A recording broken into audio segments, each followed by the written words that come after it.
Καλησπέρα σας, καλοί φίλοι τηλεθεατές. Βρισκόμαστε εδώ στο Ελληνικό Κέντρο, όπου απόψε είδε μια εκδήλωση όσον αφορά την έκθεση βιβλίου, η οποία διοργανώνεται εδώ στο Λονδίνο, και αυτή η εκδήλωση είναι σχετική με την έκθεση βιβλίου.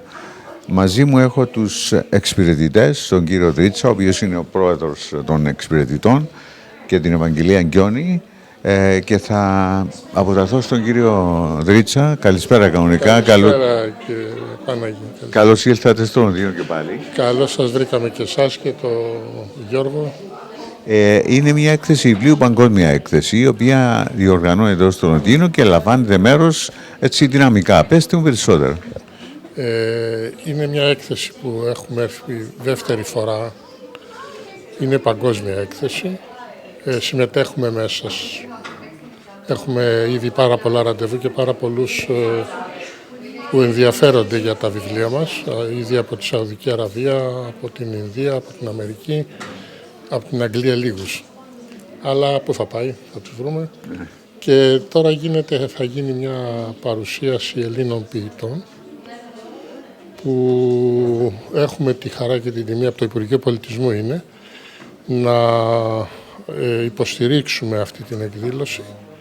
Έτσι, σαν Όμιλος Εξυπηρετητών είμαστε πλέον πάντα μέσα στα γράμματα, αλλά τώρα ακόμα πιο πολύ, πιο ενεργά μαζί με το Υπουργείο Πολιτισμού. Επομένως, θα είστε παρόν εδώ, θα λάβετε μέρος στην έκθεση την απόψη, δηλαδή θα μιλήσει κάποιος εκ μέρους σας ή... Όχι απαραίτητα, μπορεί κάποια στιγμή να κάνουμε ένα χαιρετισμό. Αναφέρεται στις Ελληνίδες ποιήτριες που έχουν βραβευτεί. Εγώ δεν είμαι ποιήτρια. Ωραία, λοιπόν, και σε αυτή την έκθεση που λαμβάνετε μέρος ήδη και βρίσκεται σε ένα μεγάλο χώρο που είναι παγκόσμια έκθεση, ναι, παγκόσμια. Πόσα βιβλία έχετε φέρει μαζί σας? Έχουμε φέρει όλους τους τίτλους, και τα ελληνικά και αυτά που είναι μεταφρασμένα στα αγγλικά και στα τουρκικά και στα γαλλικά και στα γερμανικά. Πιο πολύ ενδιαφέρον λοιπόν από πού είναι? Μεγάλο ενδιαφέρον υπάρχει για το βιβλίο της κυρίας Γκιώνη, το παιδικό βιβλίο, ναι. Και πάρα πολύ στα βιβλία που αναφέρονται στη φιλοσοφία του Ομίλου. Δηλαδή το απλό δεν είναι, το δάσκαλο, τη πνευματική θεραπεία, το ρόλο του αντρόγυνου στη σημερινή κοινωνία. Και το τελευταίο που έχουμε μεταφράσει είναι Ευαγγελία, η δύναμη της γυναίκας. Η δύναμη της γυναίκας. Πριν πάω στην Ευαγγελία, πέστε μου το μέλλον. Τι έχουμε στο εγγύς μέλλον? Στην Αγγλία. Ναι. Στην Αγγλία ερχόμαστε τακτικά, γιατί έχουμε μια ομάδα εδώ πέρα. Ναι. Έχουμε ένα δικό μας χώρο, μας έχει παραχωρηθεί και ερχόμαστε κάθε 2 με 2 μήνες. Βλέπουμε τα μέλη του Ομίλου στο Λονδίνο, συμμετέχουμε στις εκδηλώσεις που κάνουν, στις παρουσιάσεις. Ωραία. Λοιπόν, Ευαγγελία Γκιώνη, καλησπέρα και σε εσένα, καλώς όρισες. Καλησπέρα, καλώς σας βρήκα. Ευχαριστώ πολύ. Λοιπόν, στην έκθεση αυτή, και είπε ο κύριος Δρίτσας ότι πολύ πιο ενδιαφέρον έχει το βιβλίο σου. Δηλαδή, είναι γιατί είναι μεταφρασμένο και στα αγγλικά, είναι γιατί είναι παιδικό? Καταρχήν, εντάξει, είναι το πρώτο παιδικό βιβλίο των εκδόσεων Μέγα Σύριος. Νομίζω ότι είναι επειδή είναι παιδικό και έχει πολύ ζωντανή εικονογράφηση και ωραία ιστορία, όχι επειδή είναι δικό μου, κατά γενική ομολογία. Ειδικά τώρα τα τελευταία νέα που είχαμε από σημερινή συνάντηση με εκδότες είναι από εκδότη από την Ινδία. Οι οποίοι βεβαίως θέλουν να το πάρουν και να το διανύμουν στην Ινδία και σε όλες τις χώρες της Νότιας Ασίας. Το λένε τώρα, περιλαμβάνει τις γειτονικές, Μπαγκλαντές, Πακιστάν, εκεί κτλ. Βέβαια, να κάνω εδώ μια παρένθεση. Εντάξει, ο κύριος Δρίτσας πάντα προωθεί τους νεότερους. Γιατί η αλήθεια είναι ότι δεν είναι το δικό μου βιβλίο που είναι αυτό που έχει την πιο μεγάλη ζήτηση. Εντάξει, πάντα προωθεί εμάς τους νεότερους. Όλα τα βιβλία του Ομίλου, ας πούμε, υπάρχουν Άραβες book agents και εκδότες. Έχουν ζητήσει 10 τίτλους μας. Πρώτο, η αλήθεια είναι το απλό δεν είναι του κύριου Δρίτσα, αν θέλουμε να είμαστε ειλικρινείς. Έχουν ζητήσει 10 τίτλους μας και θα τους μεταφράσουν στην αραβική γλώσσα, θέλουν για 5 χρόνια αποκλειστική διανομή σε όλο τον παγκοσμίως στην αραβική γλώσσα και μάλιστα σήμερα με καινούριο ραντεβού που κλείσαμε, ζήτησαν και για αγγλική γλώσσα. Στα Ηνωμένα Αραβικά Εμιράτα, επειδή έχουν πολλούς αγγλόφωνους, θέλουν τα βιβλία μας και στα αγγλικά. Έχουμε μιλήσει με Αμερικάνους book agents και εκδότες, με Σκανδιναβούς. Γενικώς έχει πολύ μεγάλη ζήτηση τα βιβλία. Αυτή η προσέγγιση έγινε πιο πριν, όχι τώρα με την περίπτωση της εκθέσεως ή ήταν... Ναι. Θα σας πω, το Υπουργείο Πολιτισμού έχει αναλάβει ένα project να συμμετάσχει σε όλες τις διεθνείς εκθέσεις βιβλίου η Ελλάδα. Οπότε έκανε μια πρόσκληση σε όλους τους εκδοτικούς οίκους. Εμείς ανταποκριθήκαμε, οι εκδόσεις Μέγα Σύριος δηλαδή του Ομίλου ανταποκρίθηκαν από την αρχή. Οπότε έτσι έχουμε πάει σε όλες τις διεθνείς μεγάλες εκθέσεις βιβλίου στις οποίες συμμετέχει το Υπουργείο. Η πιο πρόσφατη ήταν στη Φραγκφούρτη. Κάποιες επαφές με εκδότες είναι από τη Φραγκφούρτη, κάποιες άλλες είναι καινούργιες επαφές, που κάναμε όλη τη διαδικασία να επικοινωνήσουμε μαζί τους πριν την έκθεση, να κλείσουμε ραντεβού, οπότε να συναντηθούμε τώρα στα πλαίσια αυτών των 3 ημερών της έκθεσης για να κάνουμε και τις συζητήσεις από κοντά. Και έτσι προχωράει το πράγμα. Ωραία. Όσον αφορά το βιβλίο σας, ναι, παρακαλώ. Εκείνο που είναι πολύ σημαντικό είναι ότι τα 2 βιβλία που είναι οι Σοφίες του ποιήματος και του διηγήματος που αναλύονται ποιήματα 100 Ελλήνων ποιητών, τα έχουν ζητήσει πάρα πολύ στην Αμερική, να τα προωθήσουν σε πανεπιστήμια. Ναι. Τα οποία θα είναι μεταφρασμένα στα αγγλικά, φαντάζομαι. Μεταφρασμένα ήδη στα αγγλικά, βέβαια. Αυτό είναι πάρα πολύ ενδιαφέρον. Λοιπόν, επανέρχομαι σε εσένα, Ευαγγελία, και θέλω να ρωτήσω το παιδικό σου βιβλίο. Δεν είναι μόνο σαν βιβλίο, είναι και θεατρικό, το οποίο ακούω και μαθαίνω ότι πάει πάρα πολύ καλά. Κάνετε περιοδίες, πάτε σχολεία και όλα αυτά. Το κάνετε αυτό στα ελληνικά προς το παρόν ή προγραμματίζετε να το κάνετε και στα αγγλικά, σαν θεατρικό, ας πούμε? Εμείς στην Ελλάδα, στον Όμιλο, το παίζουμε στα ελληνικά. Πρόσφατα παίξαμε σε σχολείο για παιδιά με ειδικές ανάγκες, με νοητική υστέρηση, με βαρύ αυτισμό, σε σχολείο πολυαναπήρων. Ήρθαν δηλαδή τα παιδιά με τα καροτσάκια τους.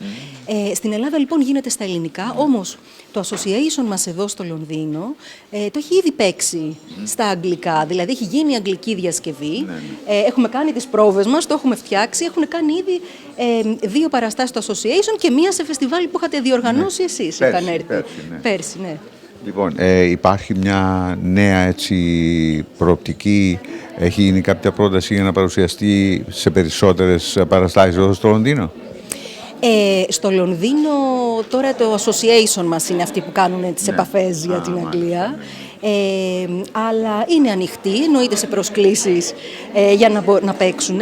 Εμείς έχουμε πάρα πολλές προσκλήσεις, μας έρχονται πάρα πολλά τηλεφωνήματα και email από καθηγητές και διευθυντές ειδικών σχολείων στην Ελλάδα και ήδη έχουμε προγραμματίσει 2-3 παραστάσεις σε ειδικά σχολεία, δημοτικά, γυμνάσια, λύκεια, νηπιαγωγεία, παιδιά με βαριά νοητική στέρηση και αυτισμό.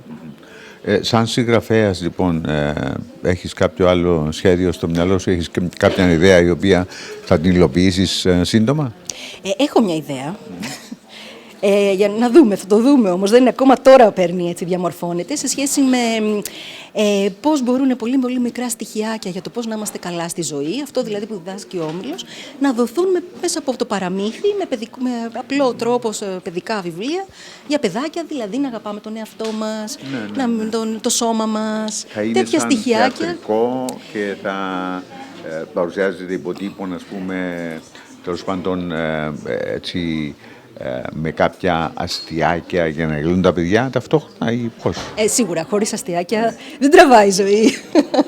Λοιπόν, σας ευχαριστούμε πάρα πολύ. Εύχομαι κάθε επιτυχία στην απόψινή εκδήλωση. Να πω και πάλι, αν μου επιτρέπετε, ότι ως Όμιλος ανταποκριθήκαμε αμέσως στην πρόσκληση του Υπουργείου, όχι μόνο για να συμμετάσχουν τα βιβλία μας, αλλά και για να υποστηρίξουμε την σημερινή εκδήλωση, γιατί είμαστε μέλη του Hellenic Centre, οπότε δικαιούμαστε αυτήν εδώ την αίθουσα 1 φορά το χρόνο και αποφασίσαμε, ο κύριος Δρίτσας δηλαδή και όλο το Διοικητικό Συμβούλιο του Ομίλου, να το παραχωρήσουμε στο Υπουργείο για να υποστηρίξουμε την εκδήλωση αυτή τη σημερινή. Ευχαριστώ πάρα πολύ. Ευχαριστώ. Καλά. Ευχαριστώ. Κύριε Δρίτσα, ένα τελευταίο λόγο από εσάς. Ελπίζω να σας ξαναδούμε σύντομα, κύριε Παναγία. Ευχαριστούμε πολύ. Να είστε καλά. Ευχαριστούμε.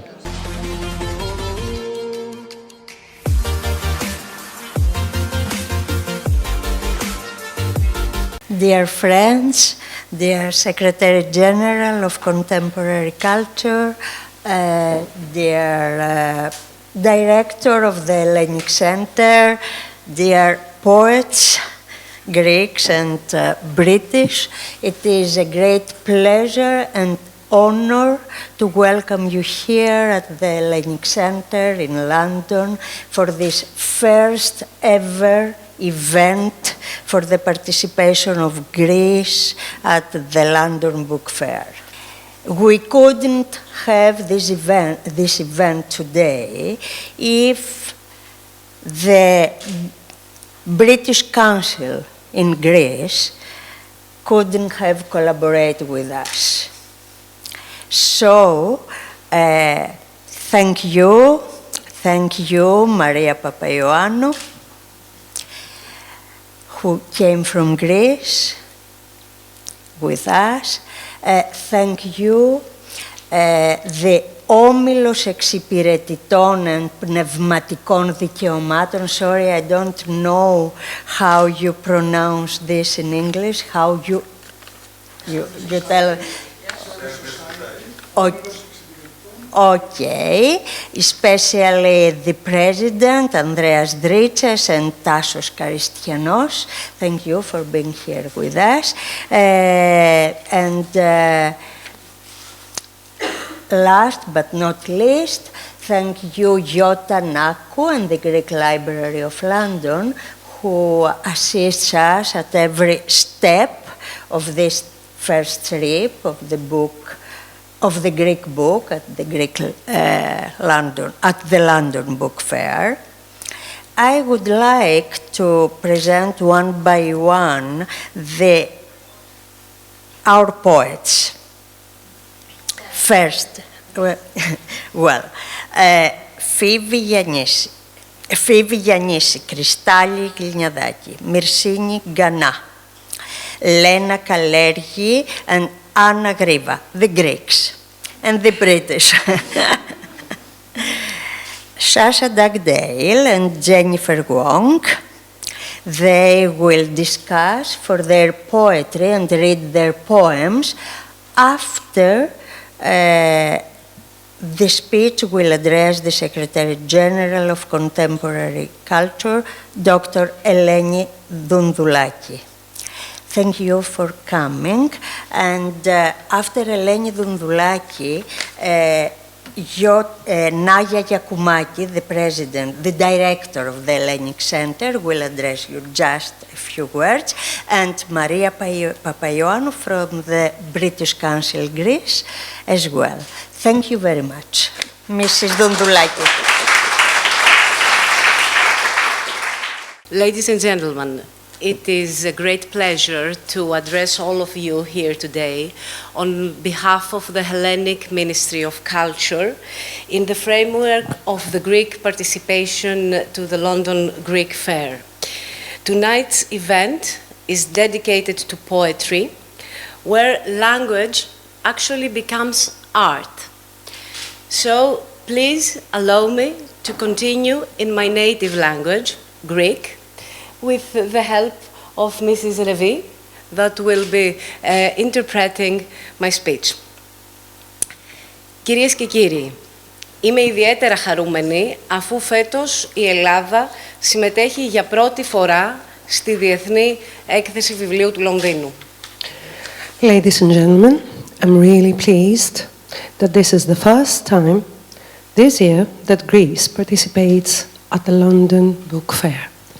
Κεντρικός θεματικός άξονας των παράλληλων εκδηλώσεων της συμμετοχής μας είναι η σύγχρονη ελληνική ποιήση και η μετάφραση.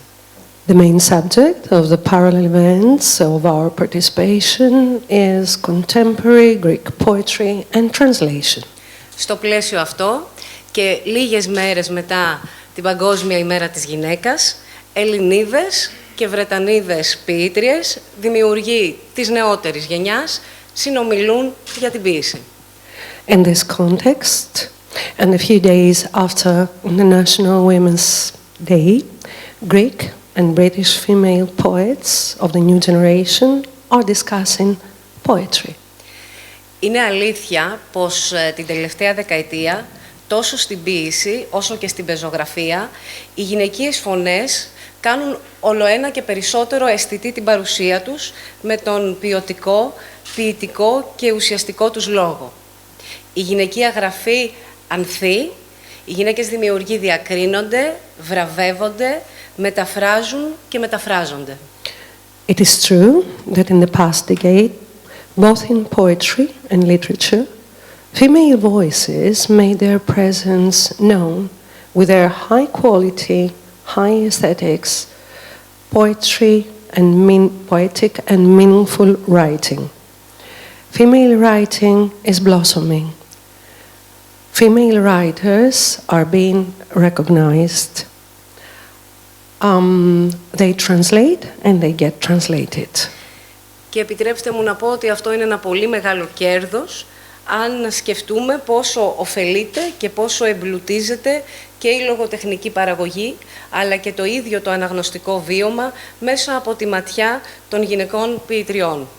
And of course, this is a great award if we think how much we benefit through the creative time in literature, and this is a plus for the readers to have the capacity to understand and see the world through the eyes of female writers.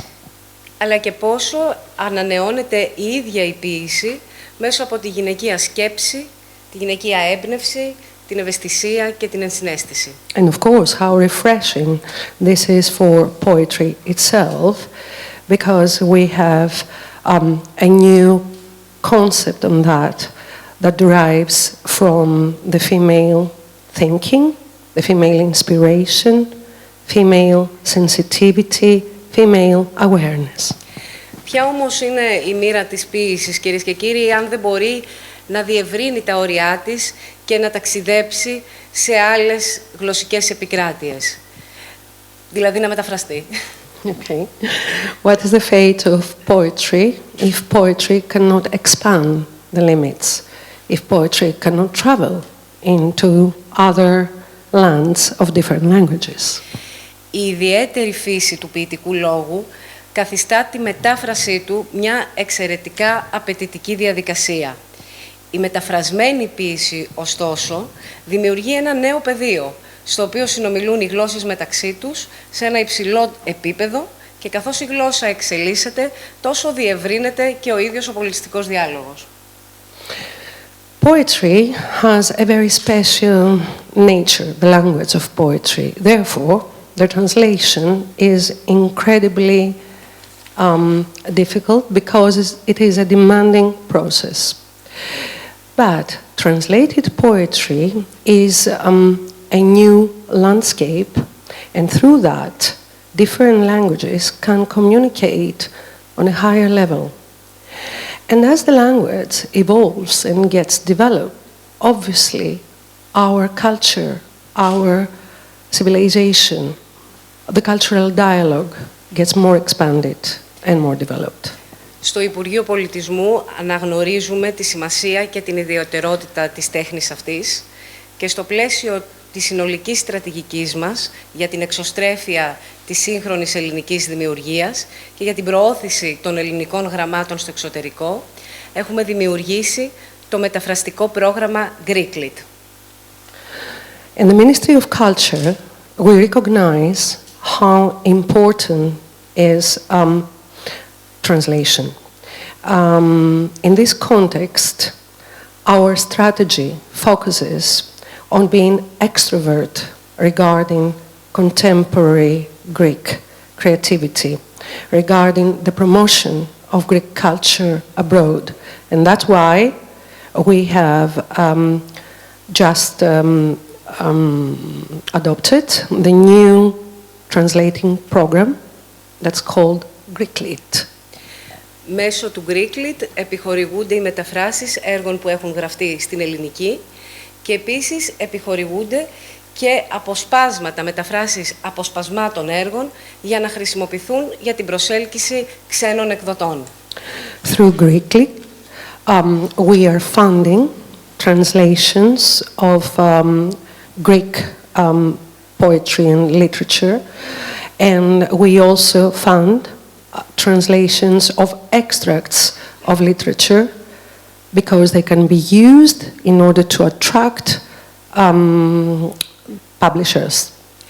Παράλληλα, αξιοποιώντας τους πόρους του Ταμείου Ανάκαμψης, αναβαθμίζουμε την εκπροσώπηση, την εθνική μας εκπροσώπηση στις διεθνείς εκθέσεις βιβλίου, προωθούμε την εγχώρια βιβλιοπαραγωγή και ενισχύουμε την παρουσία των Ελλήνων εκδοτών στο εξωτερικό. We are trying our best to boost our national representation in the international book fairs and at the same time to boost the Greek production of writing, of literature, and at the same time boost the presence of Greek publishers abroad. Ο σύγχρονος ελληνικός πολιτισμός, λοιπόν, με επίκεντρο το βιβλίο, δίνει ένα δυναμικό παρόν στη φετινή Διεθνή Έκθεση Βιβλίου του Λονδίνου.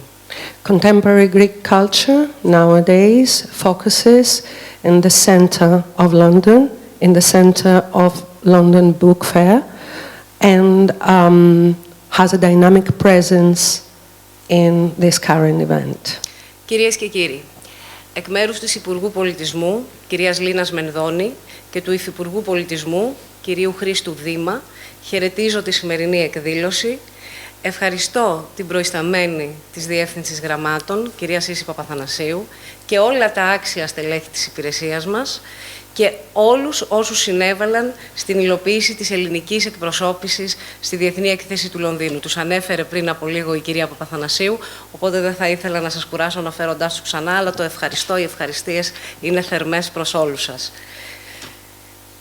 Ladies and gentlemen, on behalf of the Ministry of Culture, of the Minister of Culture, Ms. Elena Mendoni, and Mr.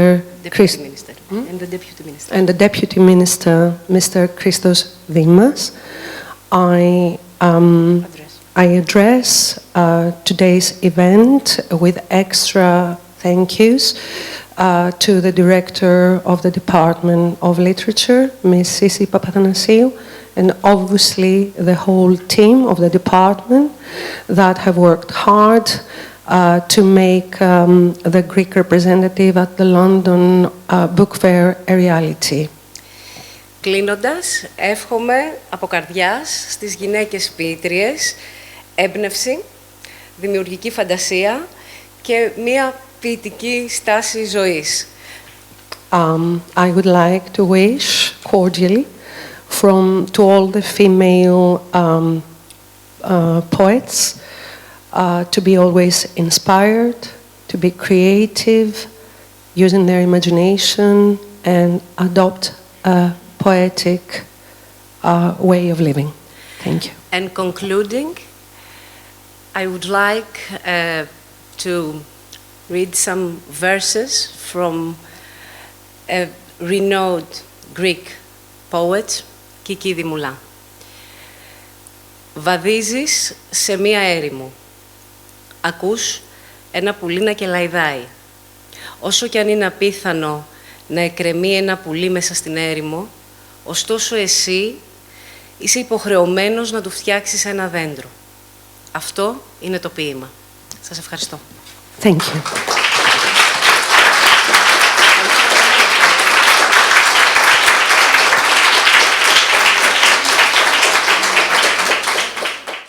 A very warm welcome to the Hellenic Centre. After such thorough and eloquent introductions, mine will be a very short greeting. I'm Naia Koumaki. I'm the director of the Hellenic Centre since September 2022, and it's such a huge pleasure to be welcoming you all here tonight and hosting this significant event at this important occasion for Greek books and writers. In your presence, distinguished guests, the presence of the Secretary General of the Ministry of Culture and her team, and last but not least, the incredible lineup of poets, it's promising to be a fantastic evening. The Hellenic Centre, if you do not know about it, is a cultural centre established in London 30 years ago in this very building, a former Swedish gymnasium.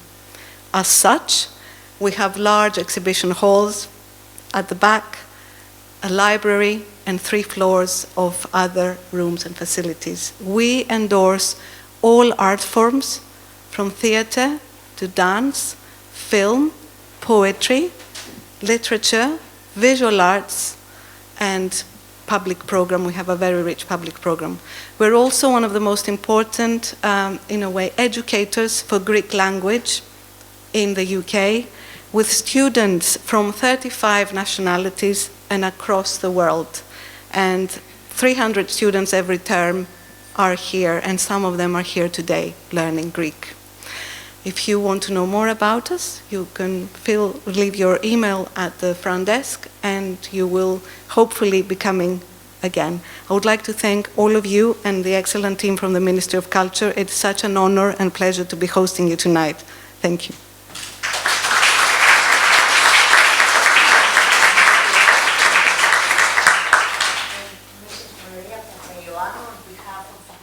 Hello, everyone.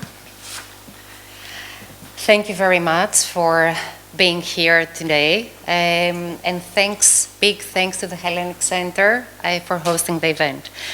Dear General Secretary of Contemporary Culture, dear esteemed partners at the Ministry of Culture, especially Ms. Anna and Ms. Papathanassiou, dear guests, the British Council is the international strategic partner to the London Book Fair. We have been working together for nearly 20 years, mainly on the cultural aspects of London Book Fair's Market Focus Programme. This strategic partnership allows us to work at a high level at the intersection between governments, the global publishing and creative economy, and the wider cultural sectors in the UK and internationally. It is part of our role to offer advice and support on strengthening connections with the international publishing community at an industry and governmental level, and contribute international content to the programme, focusing on sharing market insights and international networking opportunities. At the British Council, we understand the value of personal collections, work with publishers to build international links for long-term benefit, collaborate with a large number of writers, focusing particularly on those who are in their early to middle stages of their career and are keen to develop their own networks and explore new markets for their work.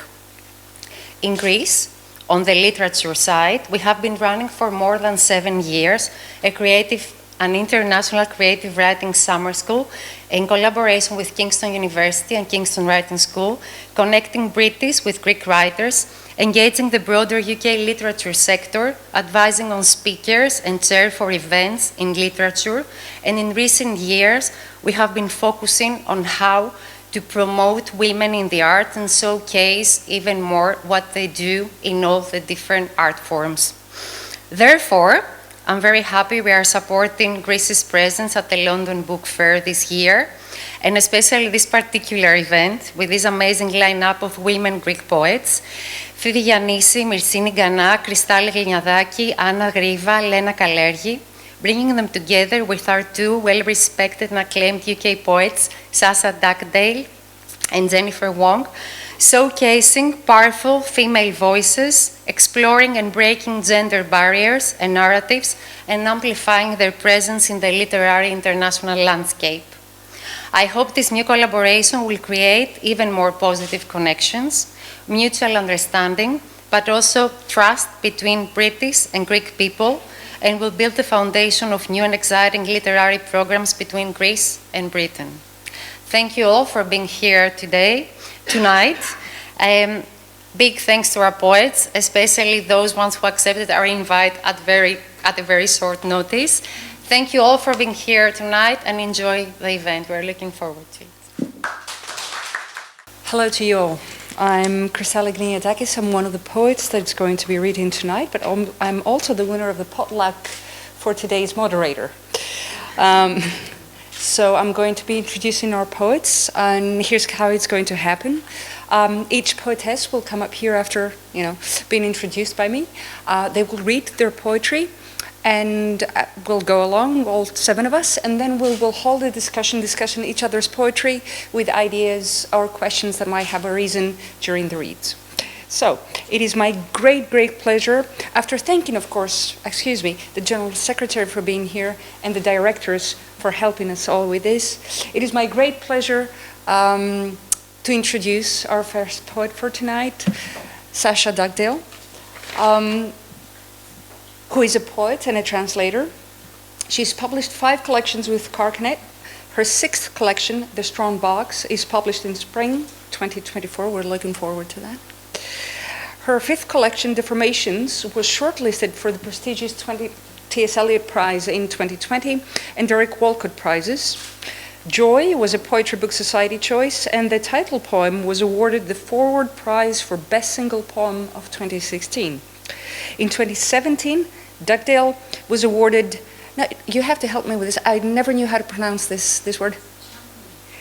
Chalnley Award for her poetry. Thank you, Sasha. Dugdale has published numerous translations of Russian women's writing. The most recent of these, Maria Stepanova's novel In Memory of Memory by Fitzcarraldo, amazing book, was shortlisted for the International Booker Prize, the Wiedenfeld Prize, Warwick Prize for Women in Translation, and the James Tate Black Memorial Prize. She won the MLA Lois Roth Award for this translation, and her most recent translation of Maria Stepanova, Holy Winter 2021, is published this March and is a Poetry Book Society translation choice. She is a fellow of the Royal Society of Literature, and I'm very, very much humbled and happy to welcome her to the podium.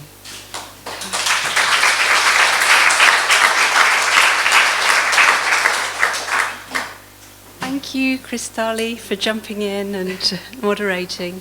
Thank you all for coming and for hosting us. This is a really wonderful evening and something I've been looking forward to for a while. Can you hear me okay, by the way? Yeah, great. As Krystalli mentioned, I'm a translator of Russian literature, and I translated a while ago some Akhmatova, a poem by Anna Akhmatova about the craft of poetry. And in that poem, Akhmatova said, who knows where poetry comes from? Perhaps it comes from the weeds that grow up, or a sudden shout. And I took that line and wrote a sort of response to Akhmatova.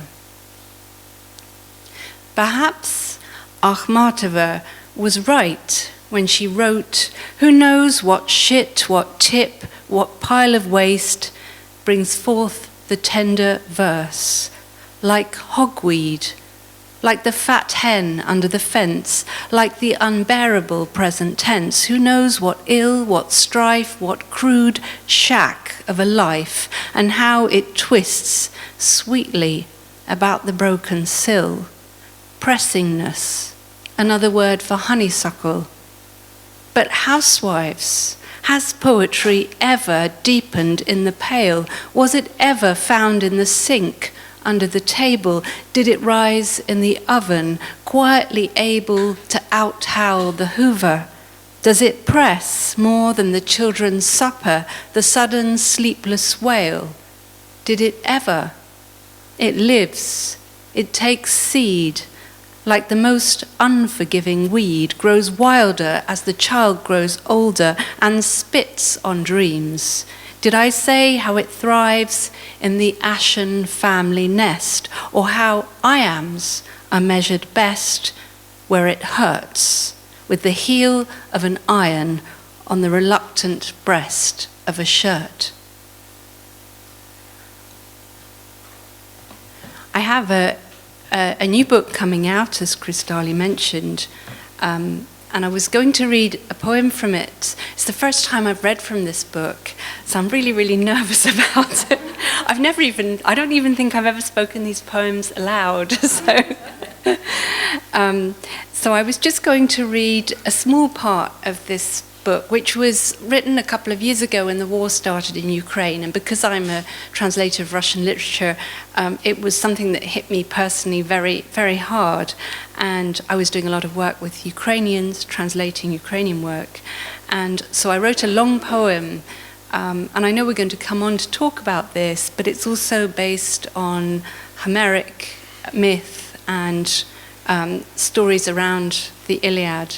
But this particular fragment is based on the Philemon and Baucis story, which was recorded so memorably by Ovid, about how Philemon and Baucis, that devoted couple, are allowed by the gods to become trees because they've lived their lives so well, so piously, so virtuously.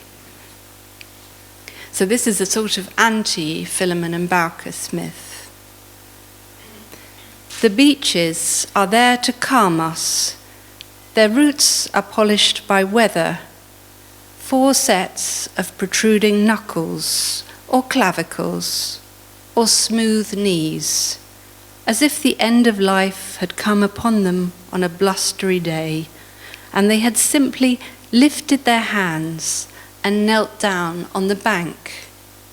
Then Philemon shook his head in silent wonder, and Beechmast swarmed like bees.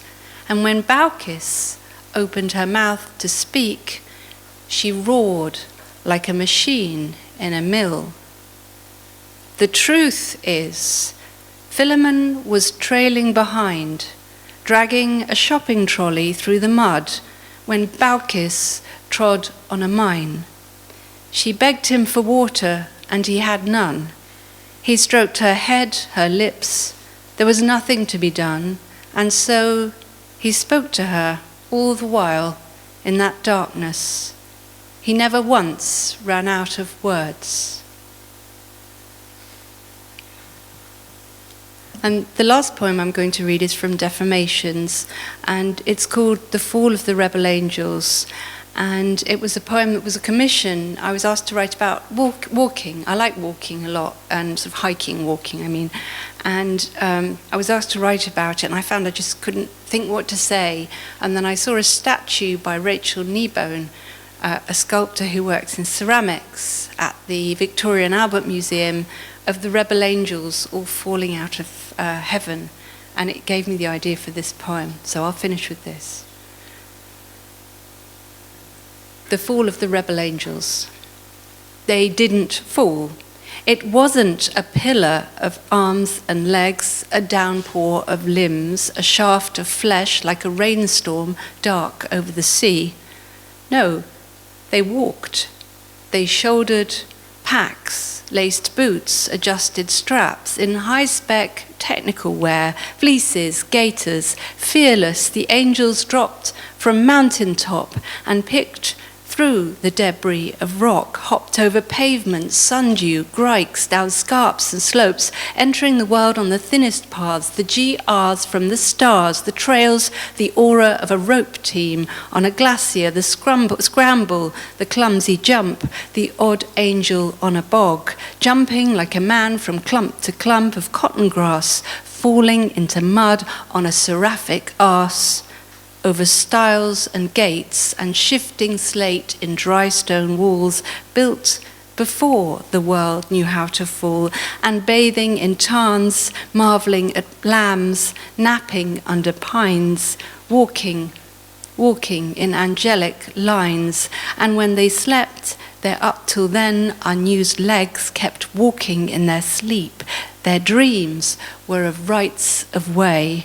And even when the coming of day meant binding feet and the dampness of wings, still they hoisted their packs and took their flasks and walked, lacing the land with endless small tracks which led where angels did not fear to tread, down into valleys and snaking over passes, shining tracks, visible to the naked eye, the man in glasses, the woman holding a map. Daily trespassing angels, angels who walked and fell from grace into mountain streams. Forgive us our lack of dreams. We have forgotten how to rebel. Thank you. Sasha, thank you for this wonderfully rhythmic rendition of the last poem and for the rest of the poems. Wow. Our next guest on the podium if I can find her biography, would be the lovely Anna Gríva. Anna was born in Athens in 1985. She studied philology in Athens and history of literature in Rome. She has a PhD in Italian Renaissance literature, and she is a postdoctoral researcher in the Department of Philology at the University of the Peloponnese. She has published 6 poetry collections. The one entitled The Moni Demons received an award by the Academy of Athens. She has also published a collection of short stories, The Animal Gods, Τα Ζώα Θεοί, and 2 historical novels, Εξόριστες Βασίλισσες, Exiled Queens, Ελληνίδα Σκλάβα, The Greek Slave. I should mention that most of these are published by Melani publishers. Her poems and short stories have been translated into many languages. She herself translates Italian literature, and her translation of the poems of Laura Battifera, was honored in 2020 by the Italian Institute of Athens. She has published a study on the Platonic Parmenides and a monograph of Sapphic poetry. She has taught creative writing at the Hellenic Open University, and in workshops of many publishing houses. She teaches Italian literature at the Hellenic Open University and creative writing at the UOA, the University of Athens. Please, all of you, welcome with a warm applause, Anna Gríva. Good evening. I will read you 3 poems from my collection, Demons, the Moni, translated by Rofili Josephine Papadogia, Stories of Women. 1431. Jeanne d'Arc in her cell. Through a crack in the wall, a dragonfly slipped in, and when it landed on her hair, she shouted out that her angel had arrived, and all the guards laughed, for they had pictured a large angel with proud, wide open wings. The insect then took her on its back, and they both started glowing, and thus embraced, they turned in circles round the cell, flying carefree in the small space that was left for them to call sky.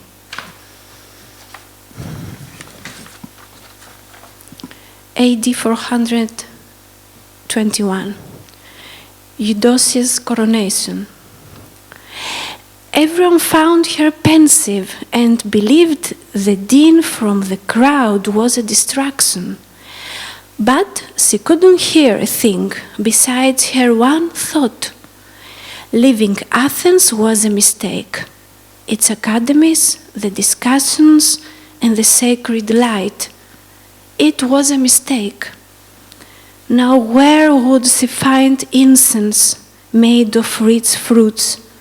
Where to find statues of gods with beautiful scenes and loins?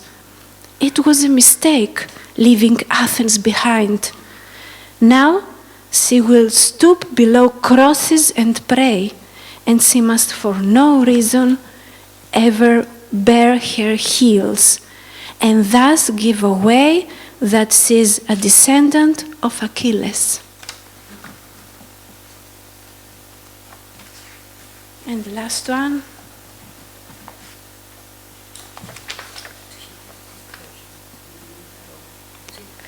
Could I read in Greek after? 1616, letter to Galileo Galilei. Most beloved Lord Father, from today onwards you shall call me Maria Celeste.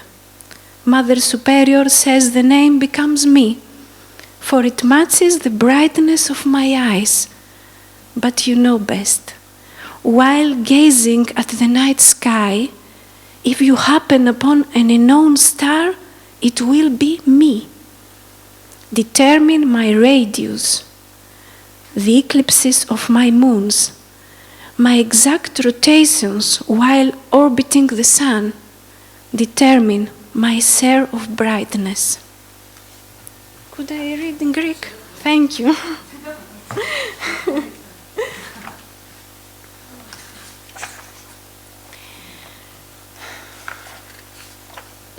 1431, η Ιωάννα της Λορένης στο κελί της. Απ' τη σχισμή του τοίχου τρύπωσε μια λιβελούλα και όταν εστάθη στα μαλλιά της, εκείνη φώναξε πως ήρθε ο άγγελός της. Και όλοι οι φρουροί γελάσανε, γιατί φαντάζονταν έναν μεγάλο άγγελο με ανοιχτά περήφανα φτερά. Τότε το έντομο την πήρε στη ράχη του και αρχίσαν κι οι δυο να στράφτουν και έτσι πιασμένες φέρνανε γύρου στο κελί, πετούσαν αμέριμνες στο μικρό διάστημα που τους απέμεινε να ονομάζουν ουρανό. 421 μετά Χριστόν, η στέψη της Ευδοκίας. Όλοι τη βλέπαν σκεπτικοί και έκριναν πως έφταιγε η βοή του κόσμου. Μα εκείνη τίποτε δεν άκουγε. Μονάχα στο μυαλό της μια σκέψη τριγυρνούσε. Κακώς πως άφησε την πόλη της Αθήνας, με τις σχολές, τις συζητήσεις και το Άγιο Φως. Κακώς. Πού να βρει τώρα θυμιάματα, ποφρούτα ευωδιαστά, πού να βρει αγάλματα θεών με ωραίες κνήμες και λαγόνια. Κακώς άφησε πίσω την Αθήνα. Τώρα θα σκύβει στους σταυρούς και θα προσεύχεται. Και προπαντός μην ξεχαστεί και αφήσει έκθετες τις φτέρνες της. Μην και φανεί που είναι απόγονος αυτή του Αχιλλέα. And the last one.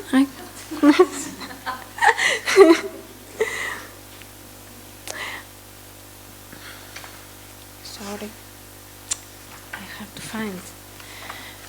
1616. Αστρονόμος, η κόρη του Γαλιλαίου. Γράμμα στο Γαλιλαίο Γκαλιλαίη. Αγαπημένε μου πατέρα, από σήμερα θα με ονομάζετε Μαρία Τσελέστε. Η ηγουμένη λέει πως μου ταιριάζει αυτό το όνομα, γιατί είναι φωτεινό σαν τα μάτια μου. Μα εσείς το ξέρετε καλύτερα. Αν μια μέρα ατενίσετε στον ουράνιο θόλο ένα άγνωστο αστέρι, θα είμαι εγώ. Μετρήστε την ακτίνα μου, τις εκλήψεις των φεγγαριών μου, τις ακριβείς περιστροφές μου γύρω από τον ήλιο. Μετρήστε το μερίδιό μου στο φως. Thank you.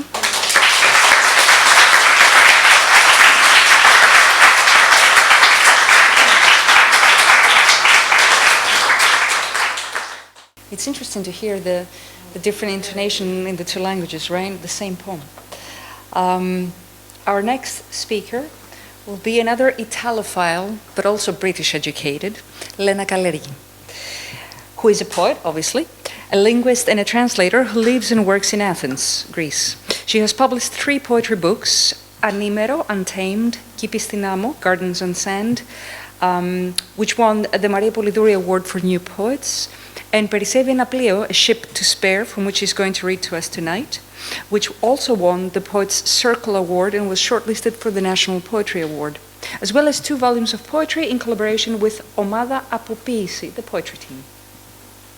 Her poems, essays, and translations can be found in literary magazines and anthologies in Greece and other countries. She has translated, among others, poems by Giacomo Leopardi and an anthology of poetry by English Romantic poets, which includes extended selections by John Keats, William Wordsworth, and Samuel Taylor Coleridge. Without further ado, Miss Lena Kalergi, could you please come to the podium?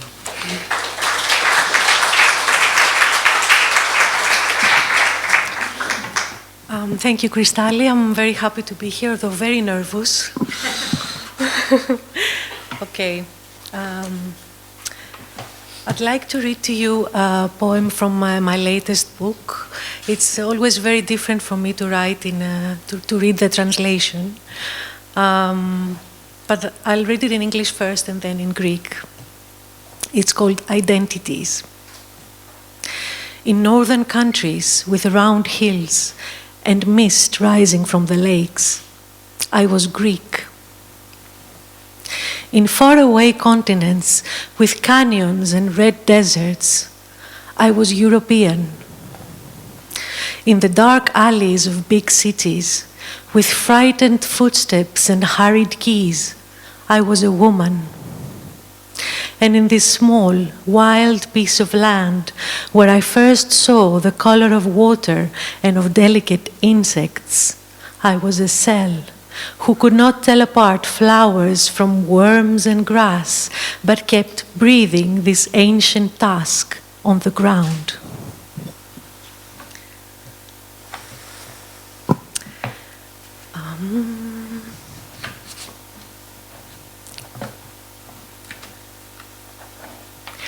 Ταυτότητες.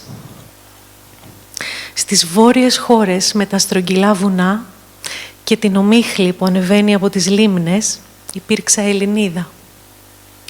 Στις μακρινές υπήρους με τα φαράγγια και τις κόκκινες ερήμους υπήρξα Ευρωπαία.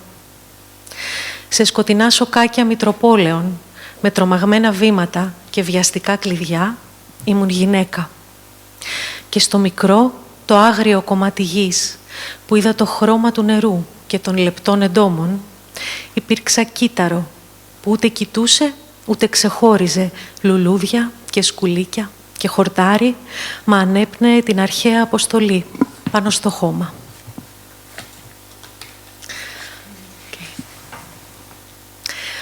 The rest of the poems I will read in English. I should say that the poems have been translated by myself and some of them with the help of the American poet Heather Altfeld.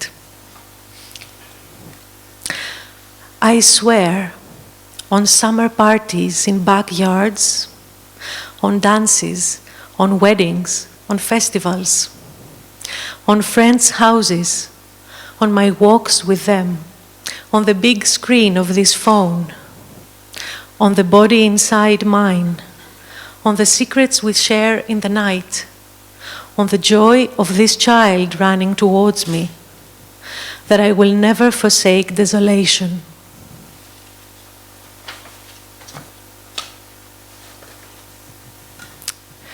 Choosing friends. Amid the flowering trees and the waves, on whitewashed roads, Death and I walked. Alongside him, thorns were refreshed, cicadas of noon fell silent. Taking a shortcut by the rocks with moray eels, we laughed at their pointed teeth. We watched fish jump out of the water. He gave me a black dress. I gave him my photograph so he could look at me. I told him to stay at my side, to hold me in this world. For ages now, bones have caused him pain, the rough ascents, ashes, lamentations. He carries the weight of his omnipotence, the weight of being ignored. Along the cliff we walked together, I in his hand, he in mine. I don't imagine ever finding a companion as faithful as him. I don't want those who leave before the end, nor those who rest in peace. Thank you.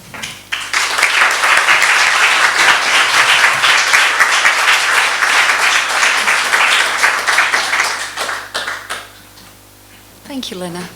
Thank you very much. Now, our next poet is Jennifer Wong. Because the world is very small, as we say in Greek, ο κόσμος είναι πολύ μικρός, Jenny and I happen to have been classmates together at the UEA in Norwich, at the University of East Anglia. We did the same MA in creative writing very, very few years ago.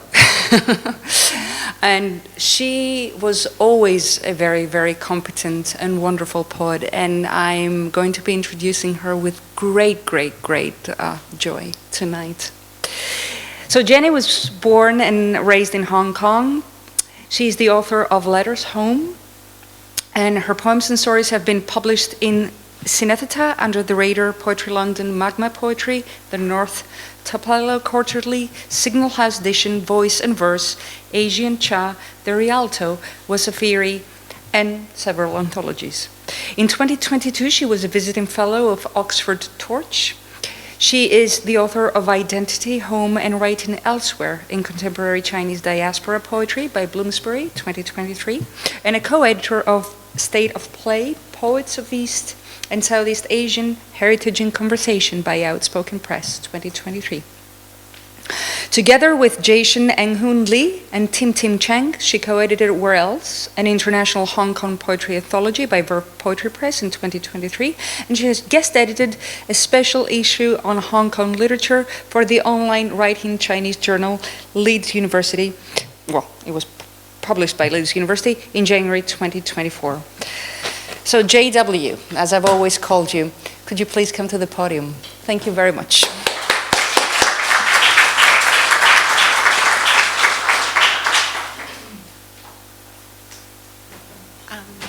Thank you very much for having me, and thank you to all the organizers. Thank you, Krystalli, for the beautiful putting this event together, and it's an honor to be with these wonderful poets.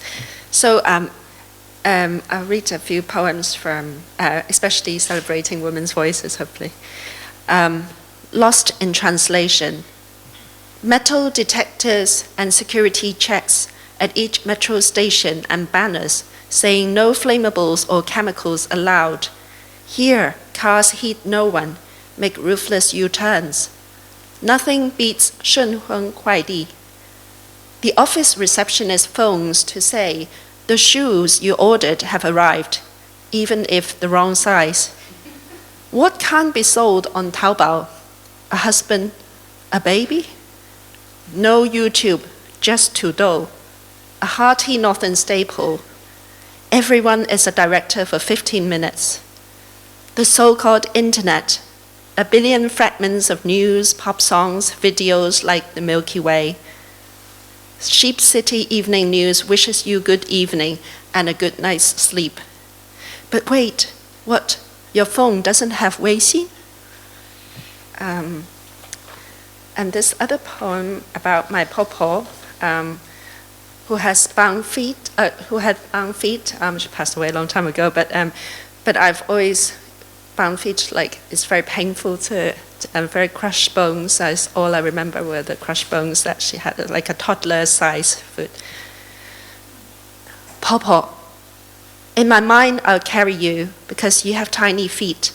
I'll carry you to eat the best fish and chips in town. I'll make you dumplings in my home at which you cluck your tongue because the dumpling skin would be far too thick and will laugh at the way the guailos hold their chopsticks. I'll tell my friends about the pin-cushion dolls you made and sold to the missionaries on Rennie's Mill, their rosy cheeks and their braided hair holding hands. I'll carry you to see Big Ben, turn the clock backwards like Mary Poppins. I'll carry you to Diagon Alley, where Harry and Hermione will greet you with their owls. I'll carry you to Hyde Park, where you will feed the first swan you have ever seen.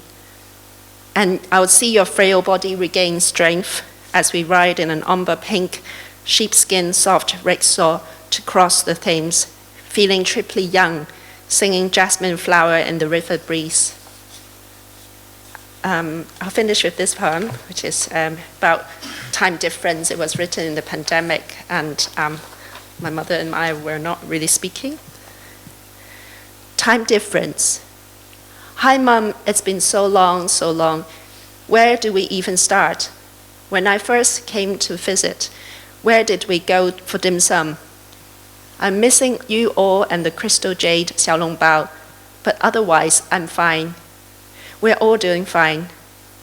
Charlotte's learning Mandarin and she draws the characters too, like window, people, sun, and moon. This week, I'm teaching her all the pronouns and hobbies in Chinese. Meanwhile, the virus continues to mutate, and England is still very cold, still locked in this winter of Brexit. And yes, I'm still a poet. Although when I fill in application forms, I never mention anything like that, or sometimes I'll choose none of the above. When other parents in Charlotte's school ask me, I mumble something else. I like to grow this inside me quietly like a precious seed. The difference between us has changed to 8 hours. So when we are having our breakfast, coffee, and pastries, you're slurping wonton noodles already. Often after dinner, I thought of you and wanted to call you. But how? And by the time you wake up with a cup of the strong pu'er tea that Dad brewed, I'm already asleep. For now, I'm baking sourdough bread, and the whole house this morning smells of fresh bread. I know you would love that. Mum, one day it will be great to talk to you about John Ashbery or A.K. Blakemore. If you try to read my poems, you see yourself in many of them, and all the places we've been to. You see that they're just mirrors where I try to find you and follow you. You might even ask me why, after what seems like a whole lifetime. Thank you.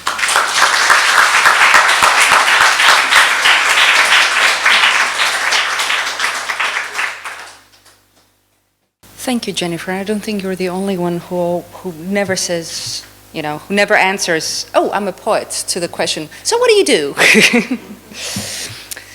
Yeah, it's. I think it's a universal thing. Our next speaker will be Myrsinii Γκανά. Myrsinii was born in Athens, Greece in 1975. She studied English literature in Athens and cultural management in Brussels, Belgium. She works as a literary translator since 2003 and has translated into Greek works by David Sedaris, Sylvia Plath, Jonathan Seymour, Kate Atkinson, Truman Capote, and others. In 2019, she received the Translated Literature Award by Public Bookstores and the British Council for her translation of Alice Oswald's long poem Memorial, a feat in itself. Her first collection of poems, Ta Pera Meri, was published in 2017 and received the Public Bookstores Readers Award and the Poetry Award for first publication by the literary magazine Anagnostis. Her second collection of poetry, Έχω κι άλλα πράγματα που αγαπώ, I Have Other Things I Love, was published in 2020 and was shortlisted for the National Award for Poetry. Dear Myrsinii, would you do us the honor of coming to the podium? Thank you.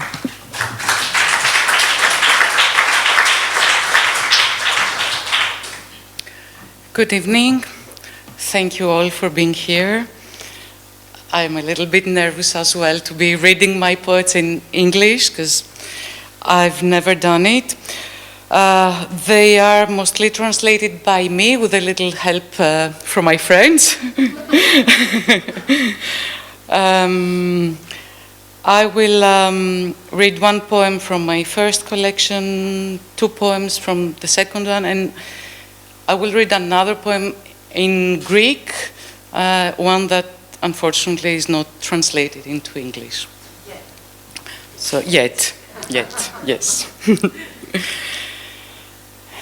All morning, idly gazing at this dark cloth that billows and tightens and tears here and there, and its frayed white ends glint, then disappear. And then the island, buzzing and trembling gently as a paper kite in the thick blue, with all its tassels waving. And as slowly night enfolds us in its curtains, we hold our breath to stay hidden and listen to nature's motor working. And sorry. Whoever thought of calling small these hours you spend under heavy covers with words caught in your hair, the mind open towards darkness that rushes in as a meditation exercise? Let us begin. Black turns my pinky, black my calf, thigh, chest, my neck. I turn all black, filled with indelible ink. In my ears its hum, counting minutes and heartbeats, as next to me, sleep sweetly turns his back to me. And another one, I think all poets, at one point we write some poems about poetry, where the poems are coming from, and about words in general and their meaning and how are we supposed to use them. So this poem is about words and the personal vocabulary. We used to learn that language is an arbitrary system. Why did we call a hand a hand? Who decided this? When and where? And so it seems rational, with irrational leaps, to form a private vocabulary, to arbitrarily connect words and notions, like, let's say, threnody, which in me casts out the dictionary's definition, lament, wail, mourning, and brings to my mind only a rain, heavy, torrential, powering, that sweeps and purifies, or the word perennial, which doesn't refer to tufted forests, but to your chest, and freedom is not a lofty political word, nor an abstract noun, only my body, entwined with yours. And I will read in Greek a poem about poems. Το ποίημα δεν είναι προσευχή. Είναι δήλωση πίστης σε όσα αναπνέουν και πάλλονται και ανατριχιάζουν κάτω από ζέστη βαριά και ασήκωτους χειμώνες. Σε ό,τι επιμένει να αναβλύζει και ας ξέρει πως η πηγή δεν είναι αστήρευτη, πως τον άστρον το φως θα σβήσει. Λεπτό κεράκι, αδύναμο, που περιβάλλεις με το χέρι σου και κινδυνεύει από την πνοή σου. Thank you very much.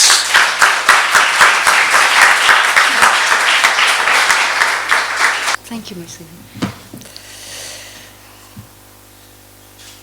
The wonderful Foivi Giannisi is the author of 8 books of poetry, most recently Chimera, and Thetis and Aidon, Thetis and Aidon. Her work has been translated into several languages, including German and English. Well, in English, Cicada and Chimera from New Directions, all of them translated by Brian Sneeden, and Spanish. Cicada was shortlisted for the National Translation Award in Poetry in the USA, a 2022 Vakalo Family Visiting Artist at University of Michigan, and 2023 Matza Writer in Resident at the Poetry Center of San Francisco State University. Foivi is a founding member of the poetry magazine Pharmakon, and a professor of architecture and cultural studies at the University of Thessaly, where she teaches creative writing and curates public poetry performances related to urban and rural landscapes. Her personal work focuses on the polyphony of voices attached to place and the ethnography of animated musical subjects that inhabit it. Please welcome to the podium, Foivi. Thank you.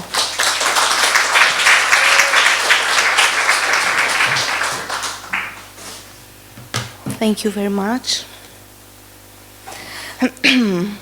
I was ready to read only poems from my book Cicada, but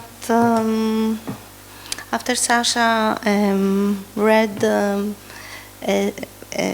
and spoke about the Homeric poetry, I will read first a poem from not my first book in English, Homerica, which has to do also with a woman, a goddess, and also it has to do with war, since we are in a situation where multiple wars are around, and the only ones, or the ones that most dispute the thing, are women and mothers. So, Thetis. Ξαφνικά σαν την ομίχλη αναδύθηκε από τα βάθη της στάχτιας θάλασσας. Θέτης. Αυτή που τίθεται. Ίσως. Πάντα αυτή που θέτει. Όπως γνωρίζουμε ακόμα αυτή που αρνήθηκε να τεθεί, στον άνδρα να παραδοθεί. Γενόμενη, φωτιά, άνεμος, νερό, δέντρο, όρνηθα, τίγρη, γενόμενη, λιοντάρι, φίδι, σουπιά. Ώσπου κάποτε, στο ακροτήριο Σιπιάς, ο θνητός την έθεσε γερά κρατώντας. Με σταθερή λαβή τη λία κατέκτησε και την έφαγε μέσα στον έρωτα. Άφησε μόνο το λευκό κόκαλό της, το κόκαλο της σουπιάς στην παραλία, καθαρό, πλημμένο από το κύμα. Η Θέτης δεν είναι πια εκεί. Φυσά μία ντουντούκα από τα βάθη της θάλασσας. Ένα χωνί, ένα μεγάλο κοχύλι αντυχεί τα λόγια που λένε. Παρόλα τα μελάνια που αμόλυσα, ο άντρας με καταβρόχθησε. Εγώ θεά, αυτός θνητός. Ο πολεμιστής πάντοτε επιστρέφει νεκρός. Thetis is the goddess mother of Achilles, who was mortal. So the poem is about love and mortality. Thetis, the one who is placed, perhaps, always the one who places, also, as we know, the one who refused to be assigned, to surrender to a man, becoming fire, wind, water, tree, chicken, tiger, becoming lion, snake, cuttlefish, until once on Cape Sepia the mortal bound her tightly, gripping the prey in an unrelenting grasp, and devoured her in love, leaving behind only her white spine bone, the bone of a cuttlefish on the beach, washed clean by the wave. Thetis is no longer there. A megaphone blows from the depths of the sea. A funnel, a great conch shell echoes, words saying,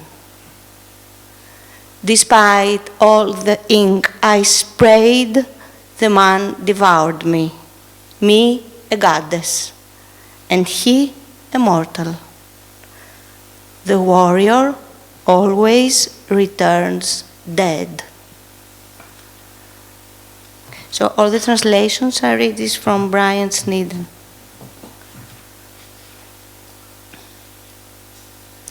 Birthday.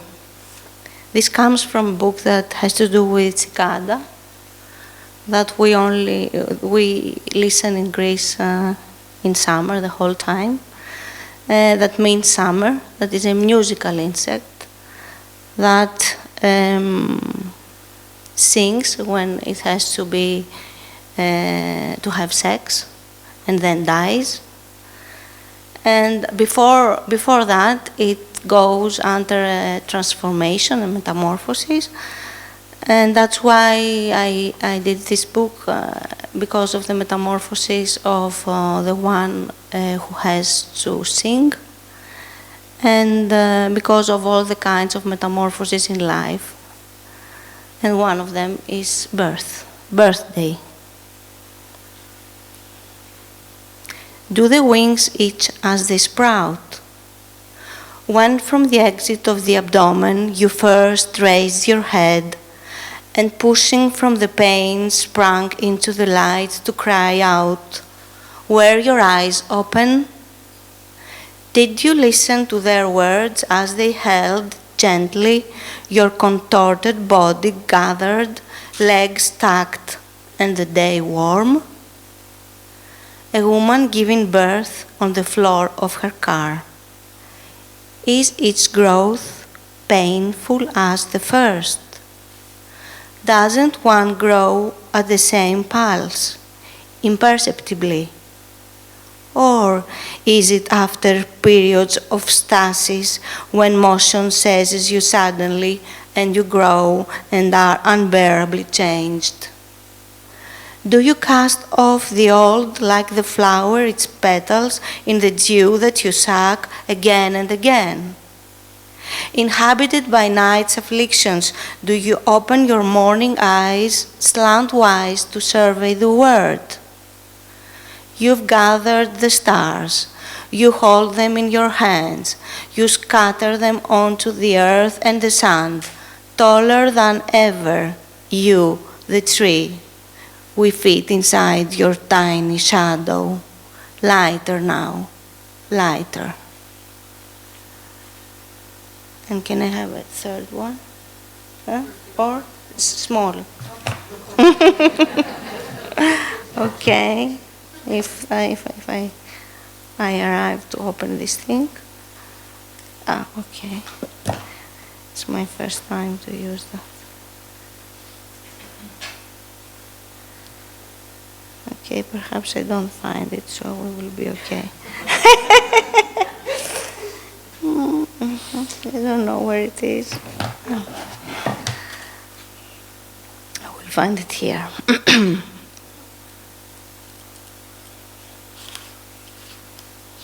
It's an end of a poem, and it has to do with Hannah Arendt that says that only in stillness a person, a human, can think.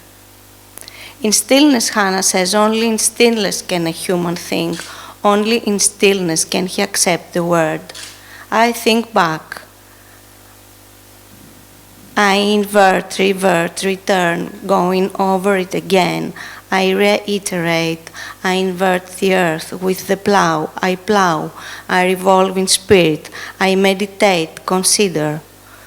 When the soul in itself reminisces, when the soul reminisces itself inside itself, this I do in stillness, as our steadfast horse reminisces about the tender grass tufted from earth, and with the plough of my mind I dig and dig the soil, I dig to recover some old roof tile, some old song that grew before my stepping here, before me, I kept it in a drawer.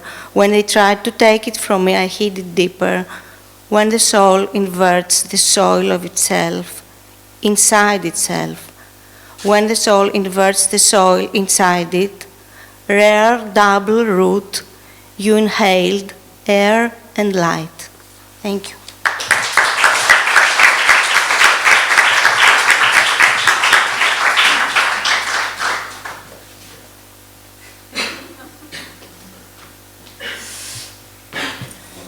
Well, someone has to introduce Krystalli Glyniadaki. Thank you so much for being our moderator tonight. Krystalli was born in Athens in 1979. She is a poet and a translator. She was awarded the National Award for Poetry in 2018. Her work often links the personal and the historical and works within political and erotic contexts. Her work has been translated into 7 languages, including English, Italian, German, and Turkish.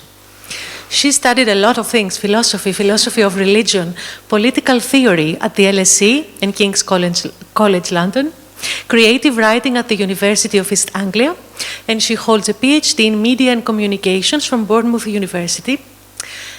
This is on the use of online interactive documentaries within historical narratives, especially ones dealing with collective trauma. Krystalli is an amazing translator, professional translator of Norwegian literature, and she also writes opinion pieces for Greek and Norwegian media. I'm very happy to invite you to read your poems.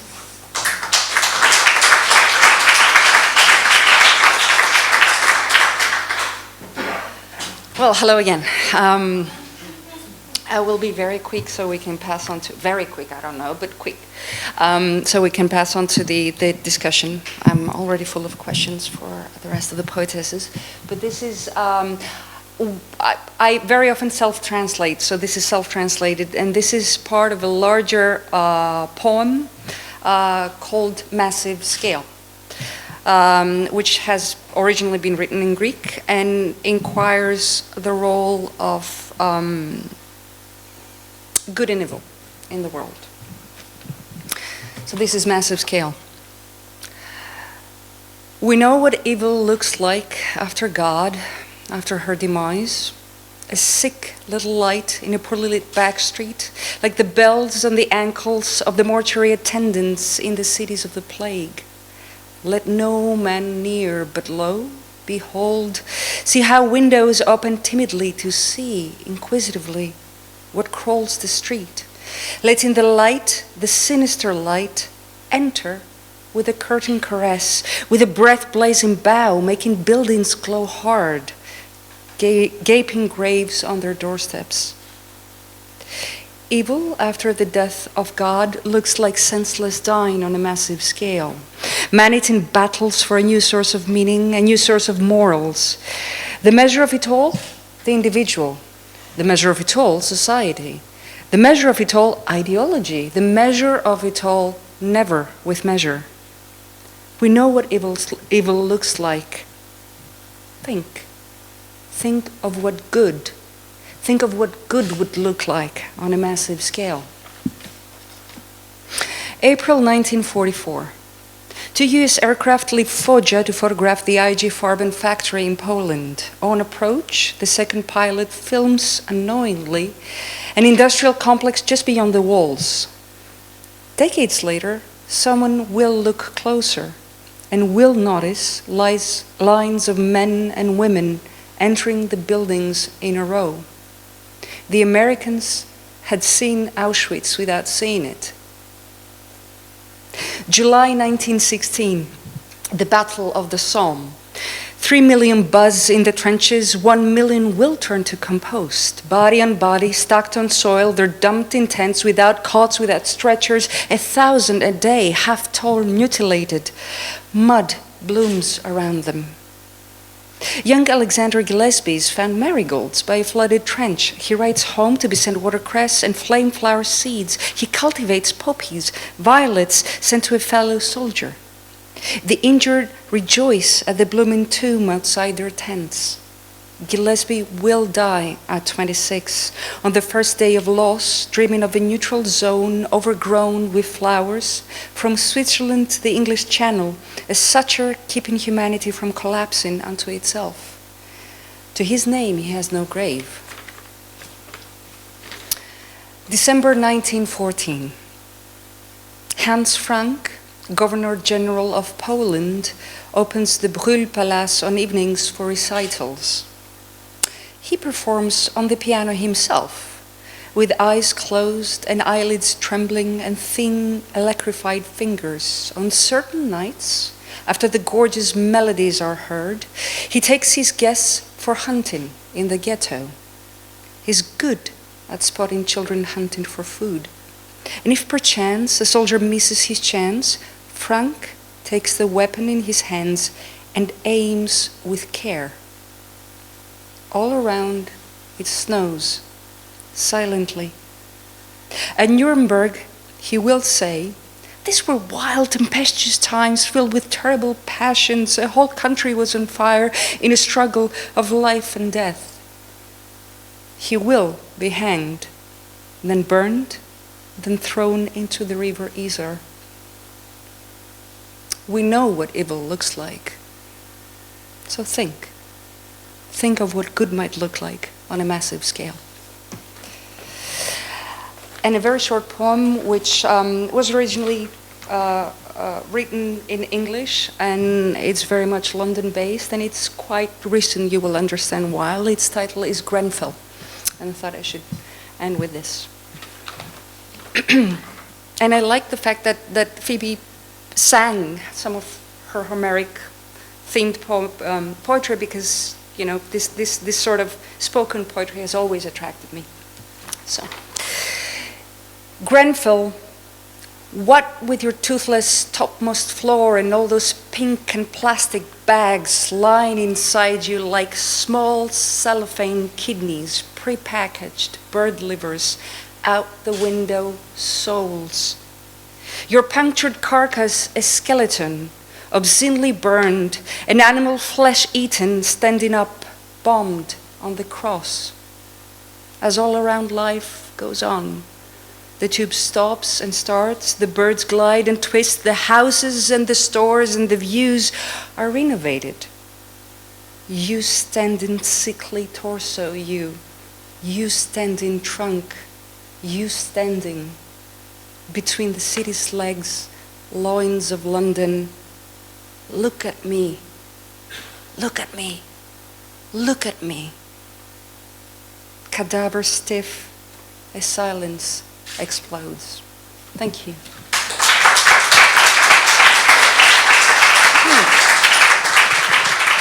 Can I get this off? No, I was struck in your poem about your reference how you don't actually say that you're a poet to people, like the parents of other children, that play with your children or whatever.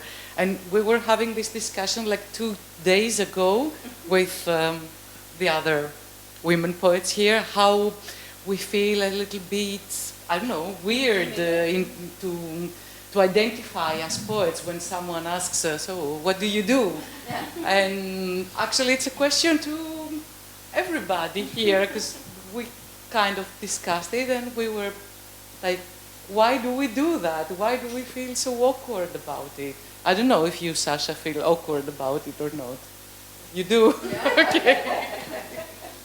So, Jenny, you started it with your poem. You can just start, but I'll pass on to everyone. I think, like, I just feel that most people think that being a poet is a very, like, it has to do with class and also privilege and that, and, you know, like, what is a poet? Like, you know, does it mean that you don't have to make a living? So, or maybe they went the other way around, like they thought, like, oh, maybe, like, you know, you're selling, you know, like hotcakes, like your poetry. Which, so I thought, like, but actually it should be something that we should consider and embrace, I think, because just along with motherhood and all the other identities, they are very important to us. Would you like to add anything? I prefer to say right there, it's safe. Yes.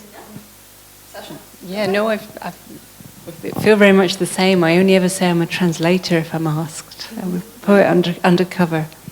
It's funny because when you we are not ashamed to be translators, right? No. No.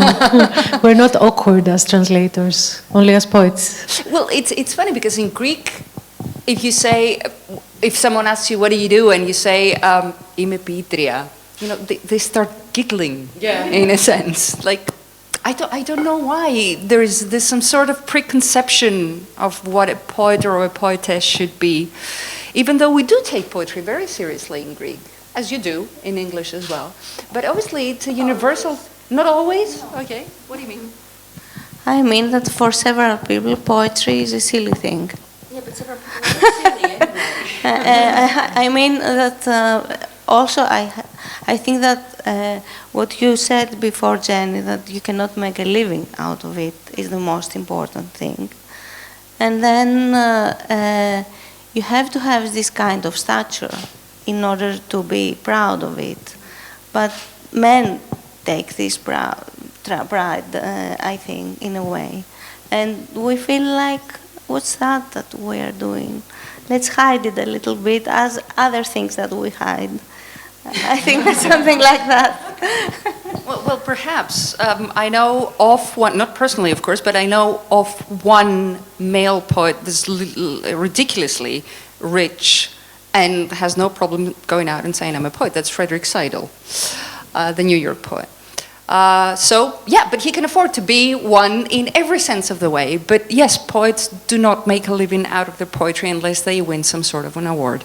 So our awards are good, translations are good, translations are good. But I wanted to ask Sasha, you translate from Russian and Ukrainian into English. Do you do it the other way around as well? No, I only translate into English. I used to write a bit in Russian, but I'm not bilingual, so I stopped. That's the test of bilingualism. Can you write poetry in that language as you do? I was so impressed by that. Thank you. But then someone translates you into Russian, perhaps, or Ukrainian? Sometimes, yes. I have friends. Maria Stepanova translated some of my book into Russian, and I have other friends that do it. And how does that feel? I'm really delighted, but I never ask what they're doing. I just think, get on with it. I don't really care. How does it feel to listen to your own words in Russian? Again, I feel it's very distant. I'm interested to find out how all of you feel about your own, because I do translation. Honestly, when somebody translates my work, it's as if they've taken it off and it's become something different, maybe their work, or I don't have a sense of possessiveness about it. I don't have any desire to sit and pore over it and make sure they've got all the words right or anything like that. God, no. So, yeah, how about you? No, I had the same experience recently because I was translated into French and I went over the poems with a French translator and I was so torn between the role of the poet and the role of the translator, as I am a translator myself. And it was exactly that. I didn't want to harass her and start saying, no, you know, this word, I don't think that we should put that one, we have to change it a little bit. Please try and find something else. And it was weird. It was suddenly not my poems in a way, because translation is also always a kind of rewriting, and you have to accept that. But it's difficult and weird to read your poems in a different language that you understand and speak, and you can kind of judge what's going on there, and also understand the limits of your poetry through translation, I think. You realize that there are things that cannot be translated and, you know, have the same weight or the same connotations, obviously, when they get translated. Or even, like, sometimes we translate something and we realize that, I don't know, it doesn't make much sense in whatever language it is written, and you're trying to translate it into Greek. And then sometimes you might, you know, look at your poems and say, oh, this sounds so nice in Greek, but when you try to put it in another language, it suddenly doesn't mean anything. Would you use footnotes in translations of poems in order to make some concepts more understood in the target language? Maybe I'll say it. Okay. I'd opt for as few footnotes as possible, but I don't think they can be avoided altogether. So when I translate in a different language, sometimes it's, but it's my last resort. And I'd opt to put them not under the poem, maybe towards the end of the book, so that, because I think that sometimes a footnote can disturb the visual pleasure also. Yeah. Anyone else want to answer? I agree with Lena, but sometimes we have to do this to make some footnotes.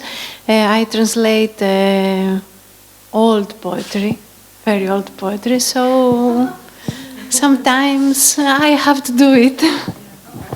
Yeah, you're right. I mean, it depends on if something is modern, contemporary, if people can relate to it, if there is terminology, if it is really some ancient text or some very old classical text. Okay, the other question I wanted to ask was, well, it is quite often, for historical reasons, I guess, civilizational reasons, cultural reasons, or whatever, for British poets to be inspired by ancient Greek writers like Homer, etc. So I would like to ask our Greek poets, how inspired are you in your poetry writing by British poets? Ancient British poets. Ancient British. I mean, the analogies. No. But for me, no. No. Okay, I mean, I am inspired more by Russian poetry. I love Russian poetry and German poetry. Yeah. British poetry, I don't know. Yes, of course. Modernity has a very big part. I mean, a very important part. So the relationship is more with modern of the 20th century poetry than with more. Yeah. Okay. Of course, yes. Okay. Anyone else? But this kind, not What? Wants to answer the question or comment? But I think that, we read British, contemporary British poetry, so inevitably we're kind of influenced by it, and it goes inside and then it gets processed and something comes out that is hybrid of, a lot of things. Well, I was very influenced. I don't think that you can see it in my poems, but when translating Alice Oswald, I don't know, I know that something happened to me during this translation, but I cannot tell you that, you can find this or that thing from Oswald in my poems.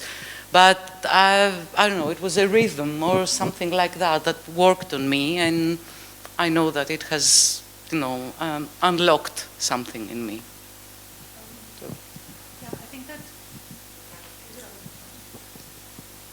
Hello? Yes. I think that anything can be a very strong source of inspiration for our poetry.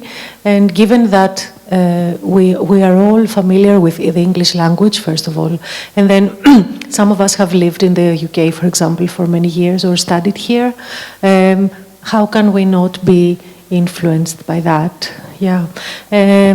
So it's not only about having read British poets, contemporary or older ones, but it's the whole language thing, I think, that plays a very important role. The more we are exposed to a language, the more we are exposed to its music, first of all. So we have further options, say, when we try to create something. For example, I was here in this country for 7 years, and I remember when I went back to Greece, I wrote poetry in Greek, but some of the words came to me in English and I had to translate them into Greek. Because I was used to living in this country where everybody speaks English. And then now I've been in Greece for many years. This doesn't happen to me anymore. I think also that we may add that the most important thing that for me, it's an influence from the English language, is the songs. I mean, the songs that are inhabiting us from the 60s and then, and even songs that we don't even, for me, I don't even understand all the words. But in the same, I think, poetry is very close to song. So the rhythm and the musicality, it's poetry. So the music that all the time is in our ears, and the songs that we hear, and the new songs and the other songs, they do a lot of work in our linguistic, how do we say that? Invention, yes. I think indirectly we are all influenced by the English literature because our modernists were influenced by Eliot, Pound, H.D. So they were also influenced. They were also influenced by the French, though, quite a lot. So symbolists, exactly, surrealists, etc. Exactly. But Jenny, I wanted to ask you. You were brought up in the Chinese language, correct? Okay. So how does that play out with you between Chinese and English? Yeah, I was about to think like that's why because I grew up in a rather traditional family setting, and so Chinese or Cantonese it still was my mother tongue, and I embrace English in the fact that it helps me to think of new identities, and I can embrace or build my own version of the world and understand the world through a language that I acquire myself, and so I think it's quite liberating learning English. But at the same time, I find it, because of the relationship with English, it's a bit, because of the post-colonial context, I just feel that like sometimes, I'm getting better with it in the sense that I feel at home with English, but I don't have to feel like I perform in a certain way to feel accepted, it used to be like English is something that I need to be really grammatical, like stick to all the conventions, whereas now it's like, it becomes poetry, like something that you can create. So you never write in Chinese? I wrote some Chinese poems, but they're not, like, I didn't really spend a lot of time, like working in Chinese language. But I think I will be interested to continue that. I translate more like poets from Chinese into English, I suppose. Elena, you wanted to say something? No, it's a completely different subject, though. Oh, okay. I have a question for everyone. It's something I like to ask poets, especially new poets I meet. I'm wondering if you have a concept of what is your ambition in poetry, your personal desire, what it is that you desire to achieve. Wow. I mean, it doesn't have to be a grand thing, it can be a very personal thing. Do you want to start by answering yourself? I asked the question. Yeah, I know. I can't. You put us on the spot. I can't be the first one to answer. But you have thought about it But more that's than not us. fair. Okay. Yeah. Okay. For example, I'd like to. Of course, I think we all want to become, say, better poets or something like that, something of the sort. I'd like to write something about love, but not in any way in terms of absence, loss, grief. Something that's like a celebration, maybe a celebration. I don't know. I find this is a very difficult thing to write. Yeah. Okay. Anyone else? Anyone else? They're thinking about it. That's why I wanted to ask this question later. There is no later. What do you mean later? Privately? Anyone have an idea or just no? Yeah. I have a really contrary nature in how I write. So I have all these ideas about things I'd like to write, and I've got them all noted, and I even tell people sometimes, which is the most unwise thing ever.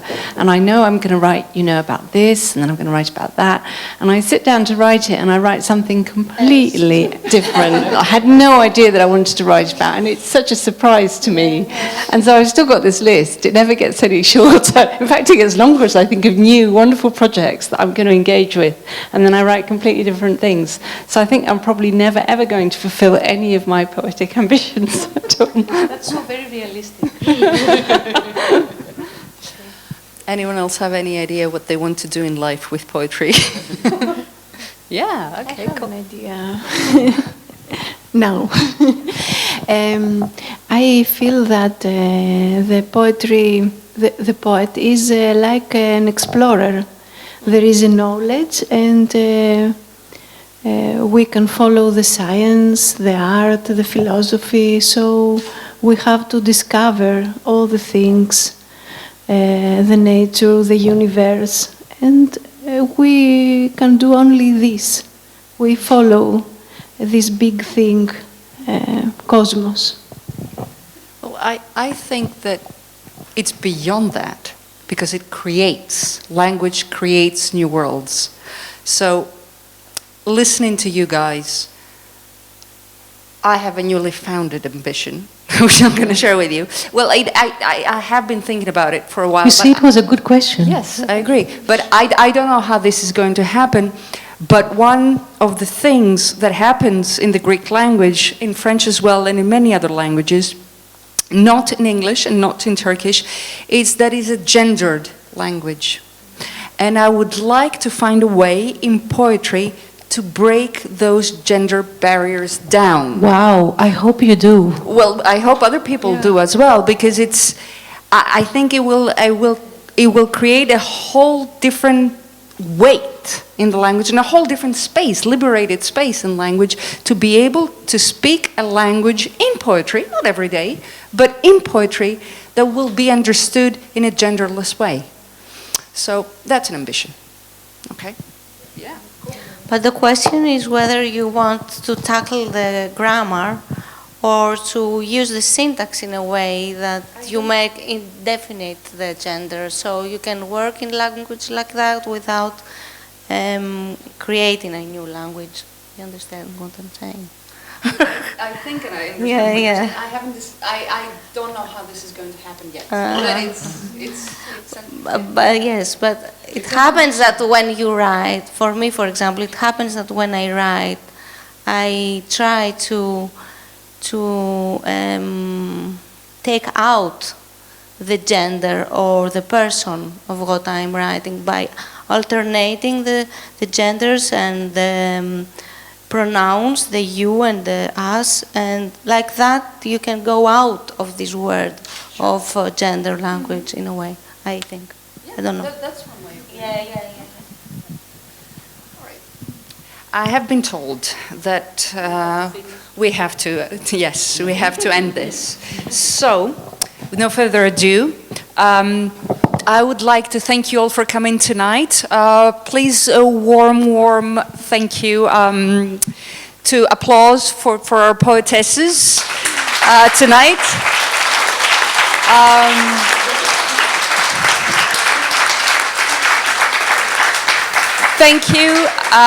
Thank you, the Hellenic Centre, for hosting us tonight. Director Papathanassiou, thank you very much for making this happen. General Secretary, thank you very much for being here. Thank you, all of us. Learn Greek. We need more people who speak Greek. We need more translators from Greek into different languages, and you're very, very welcome here as well. I know you are. And to the Greek Library of London, where you can read poetry and you can read novels in Greek and you can read translated Greek. So you're more than welcome to join our little cultural circle, which hopefully will expand soon. So learn Greek. Yeah.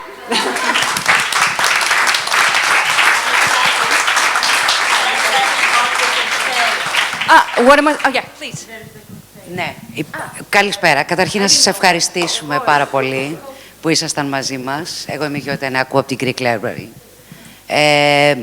Ευχαριστούμε πάρα πολύ. Είναι για μας πολύ σημαντικό. Στεναχωρηθήκαμε λίγο που δεν ακούσαμε ένα ποίημα σας στα ελληνικά, αλλά δεν πειράζει.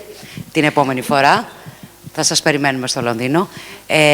Θα μπορούσατε να σερβιριστείτε. Υπάρχει ένα drink reception που θα θέλαμε να σας φιλοξενήσουμε και να σας προσφέρουμε. Σας ευχαριστούμε πάρα πολύ που ήσασταν μαζί μας. Για μας είναι πάρα πολύ σημαντικό. Ευχαριστούμε και το Hellenic, ευχαριστούμε και τον Όμιλο, όπως επίσης και εσάς. Να είστε καλά. Σας ευχαριστούμε πολύ.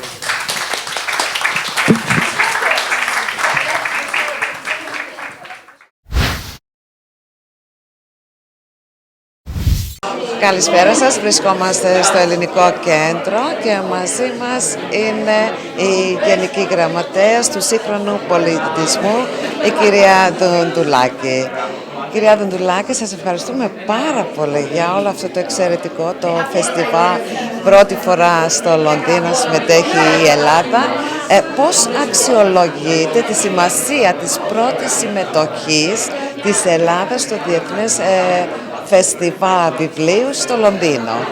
Καλησπέρα σε εσάς και στους τηλεθεατές σας. Όπως είπατε, είναι η πρώτη φορά που η Ελλάδα έχει εθνική συμμετοχή στην Διεθνή Έκθεση Βιβλίου του Λονδίνου, ένα πάρα πολύ σημαντικό πολιτιστικό γεγονός που έχει καθιερωθεί στη συνείδηση του εκδοτικού και του λογοτεχνικού κοινού διεθνώς.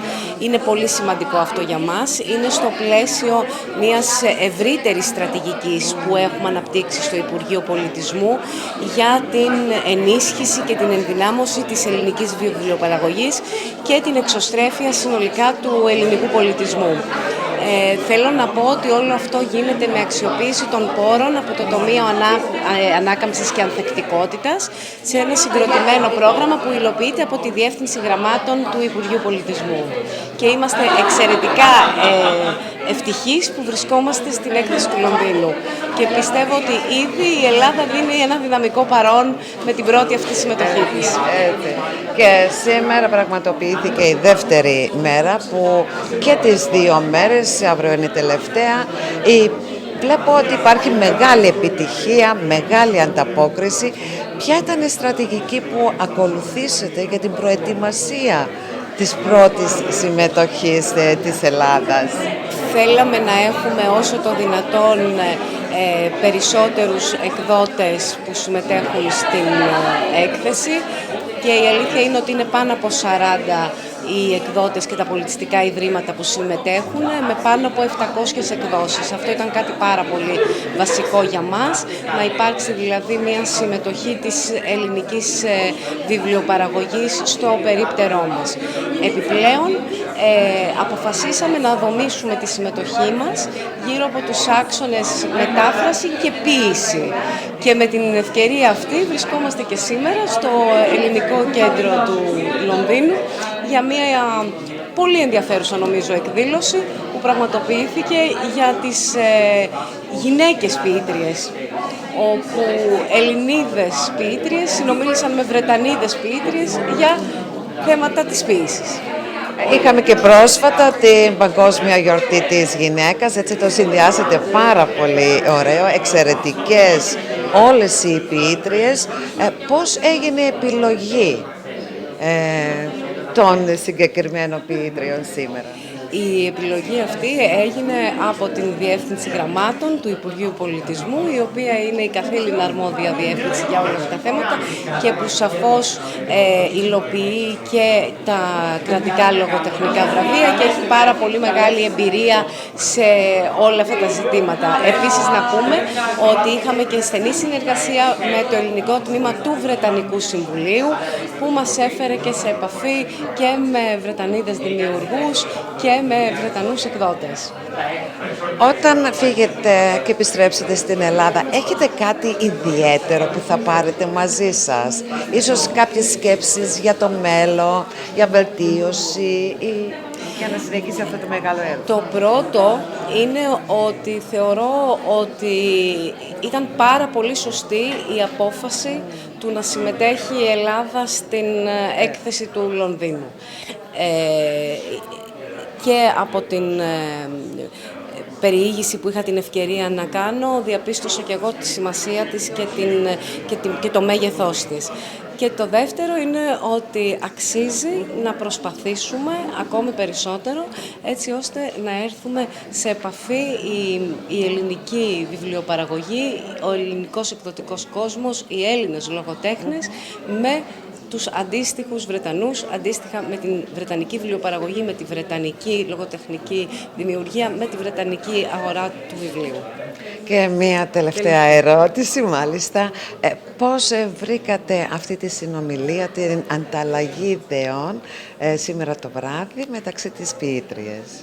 Τη βρήκα εξαιρετικά ενδιαφέρουσα και πρέπει να πω ότι και ως γυναίκα αισθάνομαι ιδιαίτερος υπερήφανη να βλέπω γυναικείες φωνές να προχωρούν, να έχουν βήμα, να εκφράζονται και να μας χαρίζουν τόσο όμορφες δημιουργίες σαν αυτές που απολαύσαμε σήμερα. Σας ευχαριστώ. Σας ευχαριστούμε πάρα πολύ, κυρία Δουνδουλάκη. Κάθε επιτυχία. Ένα τελευταίο μήνυμα για τον ελληνισμό μας, για τους Έλληνες του Λονδίνου. Να πούμε ότι η Ελλάδα είναι όπου βρίσκονται Έλληνες. Αυτό είναι το μήνυμά μου και αυτό το αισθάνομαι και εγώ η ίδια βαθιά και το αισθανόμαστε, πιστεύω, όλοι οι Έλληνες όποιον βρισκόμαστε. Σας ευχαριστούμε πάρα πολύ.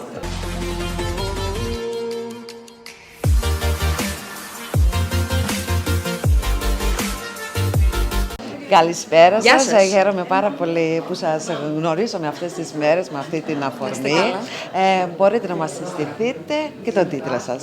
Λέγομαι Krystalli Glyniadaki, είμαι ποιήτρια και είμαι μεταφράστρια. Είχατε κάνει αυτή την παρουσίαση χθες στο φεστιβάλ, ήταν εξαιρετική, ήταν για τη μετάφραση. Θα ήθελα να μας πείτε λίγο περισσότερο, γιατί έχω αντιληφθεί ότι έχετε κάποιους στόχους όσον αφορά τη μετάφραση από ελληνικά βιβλία σε ξένες γλώσσες. Κοιτάξτε, ο ρόλος μου είναι διτός. Δηλαδή, είμαι εγώ ίδια ποιήτρια και μεταφράστρια, αλλά είμαι και μέλος μιας ομάδας που γνωμοδοτικής, η οποία λέγεται Greeklit. Και αυτή λοιπόν η ομάδα δέχεται αιτήσεις από μεταφραστές που δουλεύουν σε ξένες γλώσσες για να μεταφραστούν ελληνικά έργα ποίησης και πεζογραφίας στο εξωτερικό. Και εμείς αξιολογούμε τις αιτήσεις και κρίνουμε ποιες από αυτές αξίζουν και ποιες από αυτές δεν αξίζουν, για να πάρουν χρηματοδότηση από το ελληνικό κράτος για να γίνει μετάφραση σε ξένες γλώσσες. Οπότε έχω ένα θεσμικό ρόλο και έχω και ένα προσωπικό ρόλο.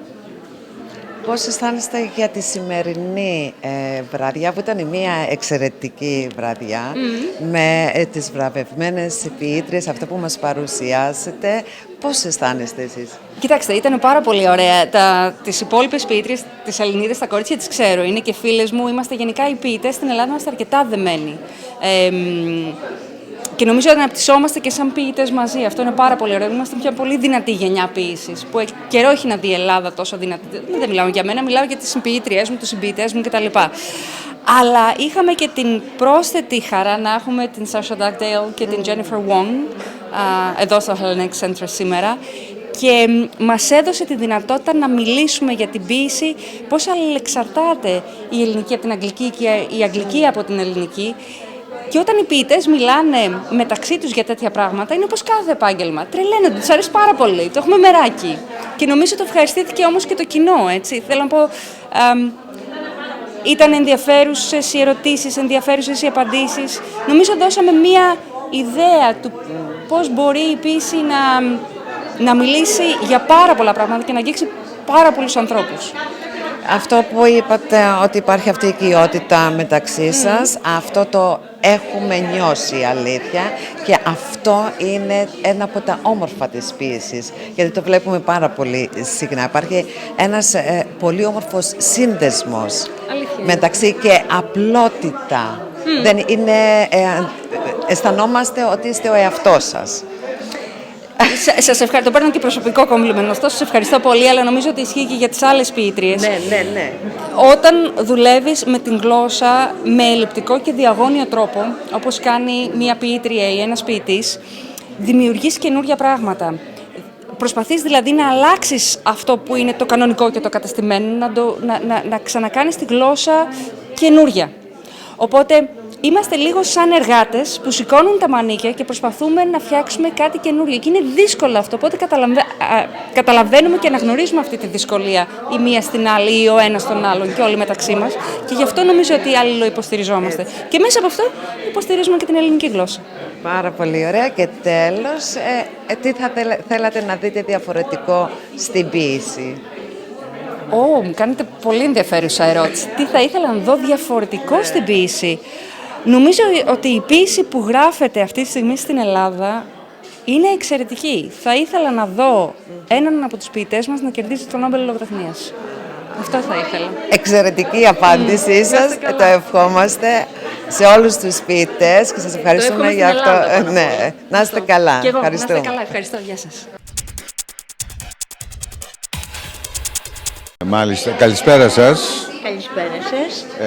Μόλις τελείωσε λοιπόν αυτή η θαυμάσια εκδήλωση που την χαρήκαμε, είδαμε την δουλειά που έχετε κάνει, πολύ επιτυχημένη βραδιά, με συμμετοχή ποιητριών από την Ελλάδα και συμμετοχή με ποιήτες από τη Μεγάλη Βρετανία.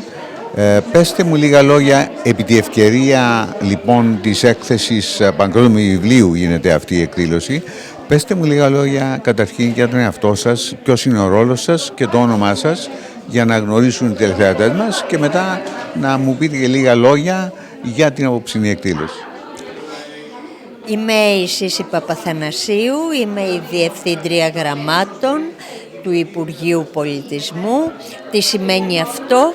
Ότι είμαι υπεύθυνη για την ελληνική βιβλιοπαραγωγή, για την ελληνική γραφή, για τα ελληνικά βιβλία που ταξιδεύουν σε όλο τον κόσμο, για τη μετάφρασή τους, καθώς επίσης και για τα λογοτεχνικά βραβεία της Ελλάδας, αλλά και για τις διεθνείς συμμετοχές της χώρας, στις διεθνείς εκθέσεις βιβλίου σε όλο τον κόσμο, όπως αυτή που γίνεται στο Λονδίνο. Είναι η πρώτη φορά που ερχόμαστε στο Λονδίνο, η πρώτη φορά που προσπαθούμε οργανωμένα να μπούμε στη Βρετανική αγορά βιβλίου, που είναι μια μεγάλη βιομηχανία, πολύ επικερδής και το επιδιώκουμε. Η Ελλάδα έχει πολύ καλή γραφή, έχει πολύ καλό σύγχρονο δυναμικό. Εδρεύετε στην Ελλάδα? Ναι, η έδρα μου είναι στην Ελλάδα, ταξιδεύω βέβαια πάρα πολύ. Οι σπουδές μου είναι νομική, θέατρο, κινηματογράφος, πολιτιστική διαχείριση και βεβαίως ιστορία πολιτισμού. Οι σπουδές μου είναι στο Παρίσι, τα μεταπτυχιακά και το διδακτορικό, αλλά η Αγγλία και η Μεγάλη Βρετανία και η αγγλική γλώσσα είναι κάτι που πια όλοι το ξέρουμε, όλοι επιδιώκουμε να έχουμε πρόσβαση, και η Αγγλία αγαπάει πάρα πολύ την Ελλάδα, αγαπάει την ελληνική ποίηση. Γι' αυτό και επιλέξαμε να έρθουμε στο Λονδίνο με ποίηση. Ναι. Και μάλιστα με Ελληνίδες ποιήτριες. Έχουμε πάρα πολύ καλές Ελληνίδες συγγραφείς, που δεν έχουν να ζηλέψουν σε τίποτα όλες τις Βρετανίδες. Γι' αυτό και τις βάλαμε μαζί. Έχετε ένα διαθέσιμο κονδύλι το οποίο βοηθά για την όσων ενδιαφέρονται να μεταφράσουν τα βιβλία τους, ή προτείνετε εσείς ή γίνεται επιλογή από εσάς? Πώς γίνεται η επιλογή των βιβλίων και υπάρχει το κονδύλι το σχετικό? Βεβαίως. Ναι. Είναι πολύ σωστή ερώτηση. Υπάρχει ένα πρόγραμμα ειδικό υποστήριξης της μετάφρασης των ελληνικών βιβλίων. Λέγεται greeklit.gr και θα το βρείτε σε αυτό το ιστότοπο. Μπορούν να καταθέσουν αιτήματα μεταφραστές αλλά και εκδότες. Συνεδριάζει ειδική επιτροπή 3 φορές το χρόνο. Δεν απορρίπτουμε συνήθως κανένα σοβαρό αίτημα. Ναι. Κανένα. Ναι. Υπάρχει σοβαρή χρηματοδότηση, δέσμευση χρημάτων γι' αυτό, γιατί είναι προτεραιότητα του Υπουργείου Πολιτισμού η μετάφραση της ελληνικής βιβλιοπαραγωγής στις άλλες γλώσσες. Έχουν γίνει κάποιες μεταφράσεις ήδη και έχουν κυκλοφορήσει? Έχουν γίνει πάρα πολλές μεταφράσεις ήδη με τη χρηματοδότηση του greeklit, και τις παρουσιάζουμε αυτές τις μεταφράσεις στο περίπτερό μας στην έκθεση που γίνεται στο Ολύμπια του Λονδίνου. Είναι αυτή η πρώτη χρονιά που λαμβάνετε μέρος? Είναι η πρώτη φορά που ερχόμαστε οργανωμένα με περίπτερο εθνικό που φιλοξενούμε 40 εκδότες Έλληνες, 700 βιβλία ελληνικά και μεταφρασμένα, και με εκδηλώσεις όπως αυτή που κάναμε σήμερα. Κάναμε και άλλη μία εκδήλωση χθες στην έκθεση. Αύριο επίσης έχουμε εκδηλώσεις στην έκθεση και κλείνουμε το πρόγραμμά μας με μια επίσης μεγάλη εκδήλωση όπου θα παρουσιάσουμε το εκδοτικό πρόγραμμα του Υπουργείου Πολιτισμού και τα αφιερωματικά έτη που οργανώνουμε σε μεγάλους Έλληνες συγγραφείς όπως το Σαμαράκη, τον Καμπανέλη, την Άλκη Ζέη, το Σάββατο σε συνεργασία με το Greek Library of London. Σκοπεύετε να γίνουν και παρουσιάσεις συγγραφέων, ιδιαίτερες παρουσιάσεις, να παρουσιάσουν τα βιβλία τους τα οποία έχουν μεταφραστεί εδώ στη Μεγάλη Βρετανία? Ευελπιστούμε ότι θα το κάνουμε. Και περιμένουμε τις δικές σας προτάσεις για να έρθουμε με συγγραφείς και με βιβλία τους μεταφρασμένα να σας τους Σας ευχαριστώ και εύχομαι κάθε επιτυχία στις προσπάθειες αυτές που κάνετε. Εμείς ευχαριστούμε και ελπίζουμε ότι θα σας έχουμε στο πλευρό μας. Ευχαριστούμε πολύ. Βρισκόμαστε πάλι εδώ στο φιλόξενο και γνωστό χώρο του Hellenic Centre, του οποίου είμαστε μέλη πολλά χρόνια τώρα. Είναι μια βραδιά ποιήσης, είναι μια βραδιά των ποιητών, είναι μια βραδιά του Υπουργείου Πολιτισμού της Ελλάδας, της κυρίας Γενικής Γραμματέως, κυρίας Δουνδουλάκη, και της διευθύντριας, της κυρίας Παπαθανασίου. Ο Όμιλος Εξυπηρετητών υπάρχει 44 χρόνια τώρα στην Αθήνα και 15 χρόνια στο Λονδίνο. Σκοπός του Ομίλου είναι ο άνθρωπος και η δυνατότητά του να είναι καλά. Τι καλύτερο από την έκφραση του πνεύματος που δημιουργεί πολιτισμό.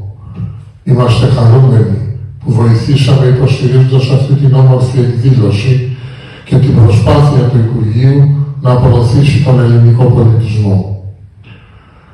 Χαιρόμαστε επίσης που έχουμε δίπλα μας, κοντά μας, το Hellenic-TV, τον κύριο Παναγή και τον κύριο Λίγκο σε αυτή την προσπάθεια.